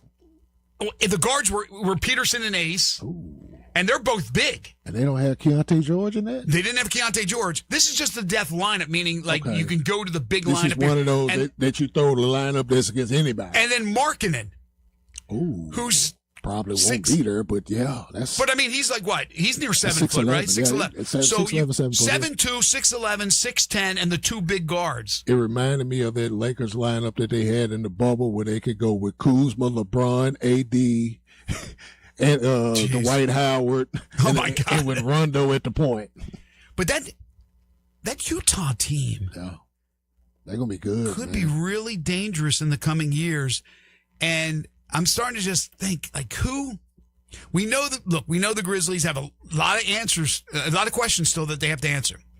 And we don't expect them to be this really formidable team the first year. But if it works out with these guys and they stay healthy, they'll grow. Maybe the turnaround, the rebuild will be quicker. And that's what we're hoping for, because you can't afford it to not be in a smaller market. But who hasn't helped themselves in the West? Who's still pathetic? Sacramento, of course. Although A-Cup's going to be, you know what A-Cup's going to be? He's going to be Cam Thomas, but he's going to be like 25 a game to 30 a game. He'll be a more popular Cam Thomas, because Cam Thomas don't even like people. Doesn't even have a job, Cam Thomas. But Portland, I don't know, but they got some bigs. A lot of talent, but it's just... They got a big front line, though. Portland frustrates you because they remind you of how front offices can kill it. Okay. Phoenix, we talked about Ishbia earlier. He'll shake some looking to make some things. Yeah. It may take another season. The Lakers, it's not Dr. Buss's Lakers. No. And it's not of their same format, so I'm not sure about it. Going to be Doncic and Reeves, right. And then maybe a last hurrah from LeBron. They got Ayton back in for the opt-in, so they'll be okay. Clippers, are they going to trade Kawhi? I think they probably will. If they trade Kawhi, then they're back to being like the Sterling era Clippers. Yeah, they're outside the play-in. They're bottom five. They'll have Darius Garland and Keaton Wagler, but they ain't got much after that. And Houston just needs to be healthy. They got to have their point guard. They need to be healthy, but I think they need a fresh shake-up with a lot in Houston. Not from the coaching standpoint, but from the talent standpoint. What would you do? Well, that's because they don't really have a lot of pieces I don't think people want. Like, who wants Reed Shepherd right now? I'm not saying Reed Shepherd's a bad player. But of their frontline guys, I don't think me and Jared Jefferson, we were talking about this a couple of days ago. We don't think that Kevin Durant likes Sengun. We don't think he likes his game. It's just they didn't mesh well. Well, time's winding down on KD. Oh yeah, but it's not spring chicken anymore. It is winding down, but you can't count on KD. Once upon a time, you could put KD on the roster. You're like, they can be good for at least a second-round conference finals. Right. Can't do that anymore. But he still can be highly effective for you if you have the right grouping around. Not that Van Vliet is a great point guard, but if they had Van Vliet, could they have made more noise? Yeah, he's a winner, very mature. So they'll have him back. Yeah. I don't know. It'll be interesting. Folks, take your basketball skills to the next level at Shoot 360 Memphis, a revolutionary basketball training facility. It combines cutting-edge technology with gamification and provides instant objective feedback with hands-on, one-on-one expert coaching. From preps to pros, this place is just really cool to go get your shots up. Parents, grandparents, and coaches, this is the place for your sons, daughters, grandchildren, and players to go. But it's also great for adults, too. It's the same system that stars like Steph Curry, Klay Thompson have used. Other pros have used this system as well. You get inside one of those shooting bays, you put up your shots every single time. You put up the shot, you get that instant analytical feedback. Plus, you have the coaches that are coaching you up from the outside of that cage or sitting down with you in a room and talking to you about your skills and where you need to go and how you can get better. And these coaches have a lot of experience. It's really... You get it from both sides. You get the analytical information, you get the coaching expertise. So you can't beat it. And you can join on a monthly basis. You can't beat that either. You also can beat the heat by being inside one of the two facilities that Shoot 360 Memphis provides, as opposed to trying to get your shots up in 100-degree weather outside. So join for a month, try it out, see if you like it. If not, go outside and play in the heat. But I'm telling you, you're going to fall in love with it. It's very reasonable. You can join for a month. So give them a call, set up a tour, and try it out. In Collierville, where they have the shooting bays, that's 85 Market Street, 901-316-5500. In Cordova, they got the shooting bays and every other thing you could think of. Big Orange Road, that's the 50,000-square-foot facility. Call them at 901-779-3176. Let me know if your kids or grandkids or yourselves go out there and play at Shoot 360 Memphis and get your shots up. Tell me how you like it. Love to get the feedback. It's Shoot 360 Memphis. The future of basketball training is here at Shoot 360 Memphis. This is Sports 56 Mornings with Greg and Eli on Real Sports Talk, Sports 56 and 98.5 FM.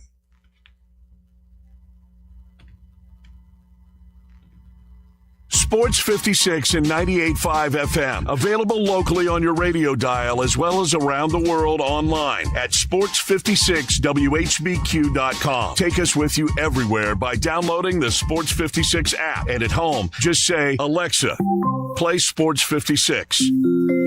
Wherever you are, it's easy to stay tuned to Sports 56 and 98.5 FM.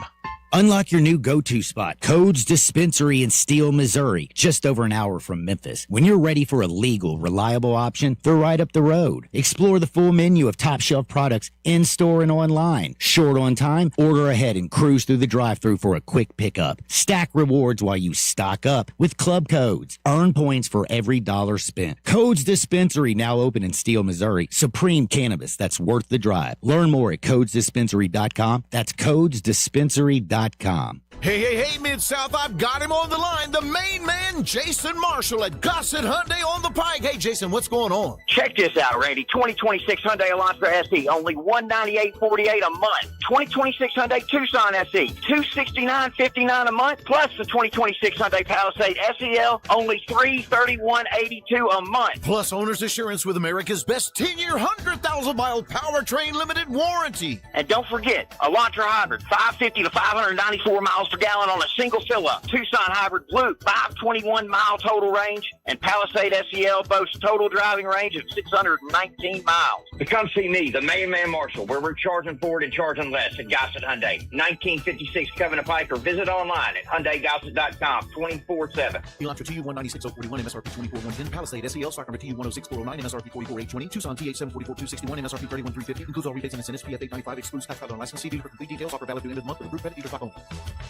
We talk all the time about what a fantastic neighborhood bar Bell Tavern is, but don't just take our word for it. Go to Yelp and see all the great things other people have said about Bell Tavern. Person after person talks about the cool atmosphere in Bell Tavern. They rhapsodize about how friendly they thought the staff was. They go on and on about what an amazing find Bell Tavern is. Tucked in Barbaro Alley, downtown. People from all over the country pat themselves on the back for discovering Bell Tavern. You can pat yourself on the back for finding Bell Tavern, too. Go ahead.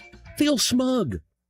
Progressive's Home Quote Explorer helps you easily find and buy the right coverage for you. It's everything you've always wanted. Well, I mean, as far as a website that lets you shop, quote, and buy insurance in one place. But hey, maybe that is everything you've always wanted. Yeah, people have different types of dreams. And if all you've ever been searching for is a website that helps you choose home insurance rates and coverage, boy, do we have great news about Progressive's Home Quote Explorer. Progressive Casualty Insurance Company, affiliates, and third-party insurers. Comparison rates not available in all states or situations. Prices vary based on how you buy. Chris Price here with Metro Builders. If you were anywhere in the Mid-South lately, you felt it. High winds, hail, and storms rolling through hard. And here's the truth. If your roof took a hit, you may not see it yet. Hail and wind damage shingles can compromise your roof, opening the door for water intrusion. And once it gets in, the damage spreads fast. Ceilings, walls, insulation, even mold. That's why the sooner we inspect, the less damage you risk. Right now, Metro Builders has teams all over Memphis performing free inspections, handling same-day repairs, and providing emergency water mitigation services if needed. We'll show you exactly what we see, document everything, and help you take action before a small problem becomes a big one. Don't wait until you see water inside. Call me. 901-375-1717. That's 901-375-1717, or book your inspection online at MetroBuildersMemphis.com. That's Metro Builders Memphis. We don't just build, we build world class. Now back to Sports 56 Mornings. Morning. On Sports 56 and 98.5 FM. Here once again, Greg Gaston and Eli Savoy.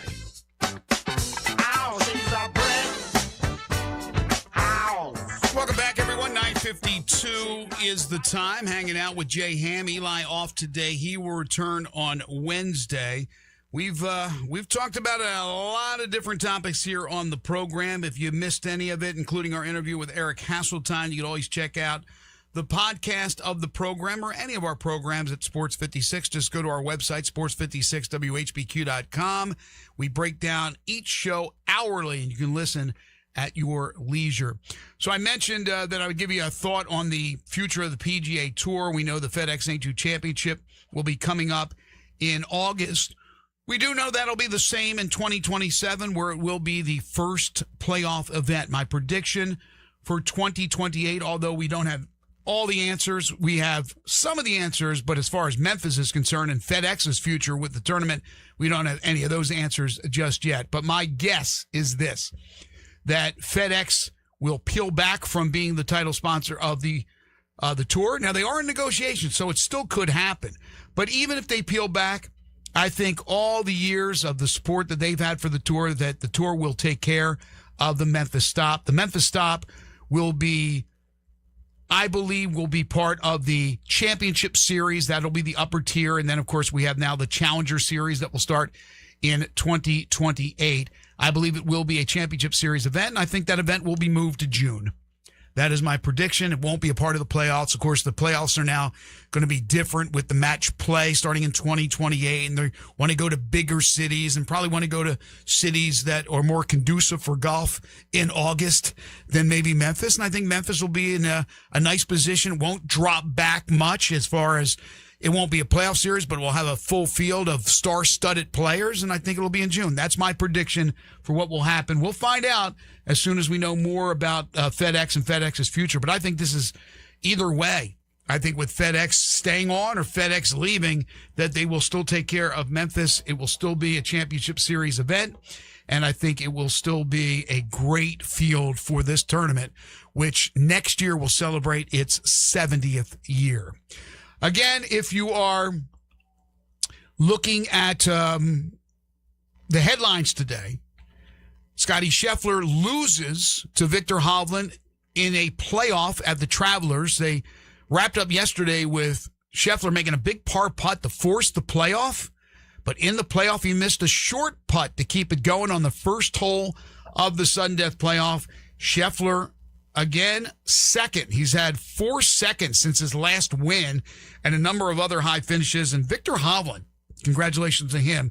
He gets the victory. The big story, of course, Chris Johnson, the former Tennessee Titans great, former East Carolina standout, announcing on Good Morning America that at the age of 39, he has ALS, which is the Lou Gehrig's disease. Just horrible news from a guy who was so electric playing in the National Football League, one of the fastest running backs that's ever played the game. Today is the team option date for both Gigi Jackson and Omax. Expecting the Grizzlies to, Chris Harrington says he expects the Grizzlies to pick up both, with Jackson being a given. But Omax last year, J-Ham, he was a first-round pick of the Mavericks. They brought him in, gave him a flyer. He certainly produced during a horrible year, got the standard contract, and it just makes sense that they're going to pick up his option. I like the guy, man. I think he's an everyday rotational player, whether it's in Memphis or somewhere else. He can play in this league. I think so, too, and that's why he was a first-round pick. Like I said, some places it doesn't work out, and then when players get that second opportunity, I'm not saying they always make it work, but I'd love to see him, just like we go back to the Jonathan Isaac thing, being released by Orlando.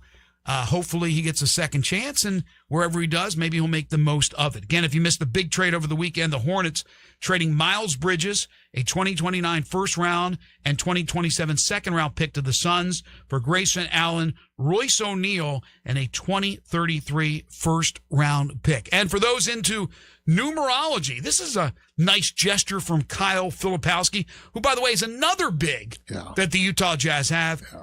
He gave his number 22 to Darren Peterson, and he'll wear number 2. Yeah, I saw that. It's a good gesture. And I don't think there was any money involved or any of this. No, he didn't charge him anything from what I read. So yeah, very nice, right? Yeah, good look. And what's the number that DeBonsa's going to wear in Washington? I saw that, and I didn't write it down. Was it 4? Yeah, he's 4. Like a single-digit number. Yeah, he's got 4, because Trae Young's going to always wear 3. So there you go. So DeBonsa's going to be 4. Right. You have Cam Boozer's going to be 27. Well, I would tell AJ, Magic was not always 33. Right. You can't tell Kareem had that. He just brought one number lower, and it was fine. That's right. And then Darren Peterson getting number 22 from Kyle Filipowski. Today, it is more knockout action after Canada won yesterday in the first game of the knockout round of the World Cup. They beat South Africa 1-0 today. Brazil, Japan, that'll start at noon. Germany, Paraguay, and the Netherlands versus Morocco. Should be a great day of World Cup soccer. We're back tomorrow. Connor O'Gara will join us. Speaking of soccer, Kerry Talley's going to join us. We'll talk Grizzlies with Colin Cody from News Channel 3, plus Mickey Barker, our weekly golf segment, and Humdinger's Trivia. It all begins tomorrow, bright and early at 7 a.m. Our thanks to Eric Hasseltine for joining us on the program today. Waldo and Friends on Sports 56 is coming up next. Darian Newsom will be producing for Wolo. For the vacationing Eli Savoy, who returns on Wednesday, and Jay Ham, I'm Greg Gaston. Have a great Monday, everyone.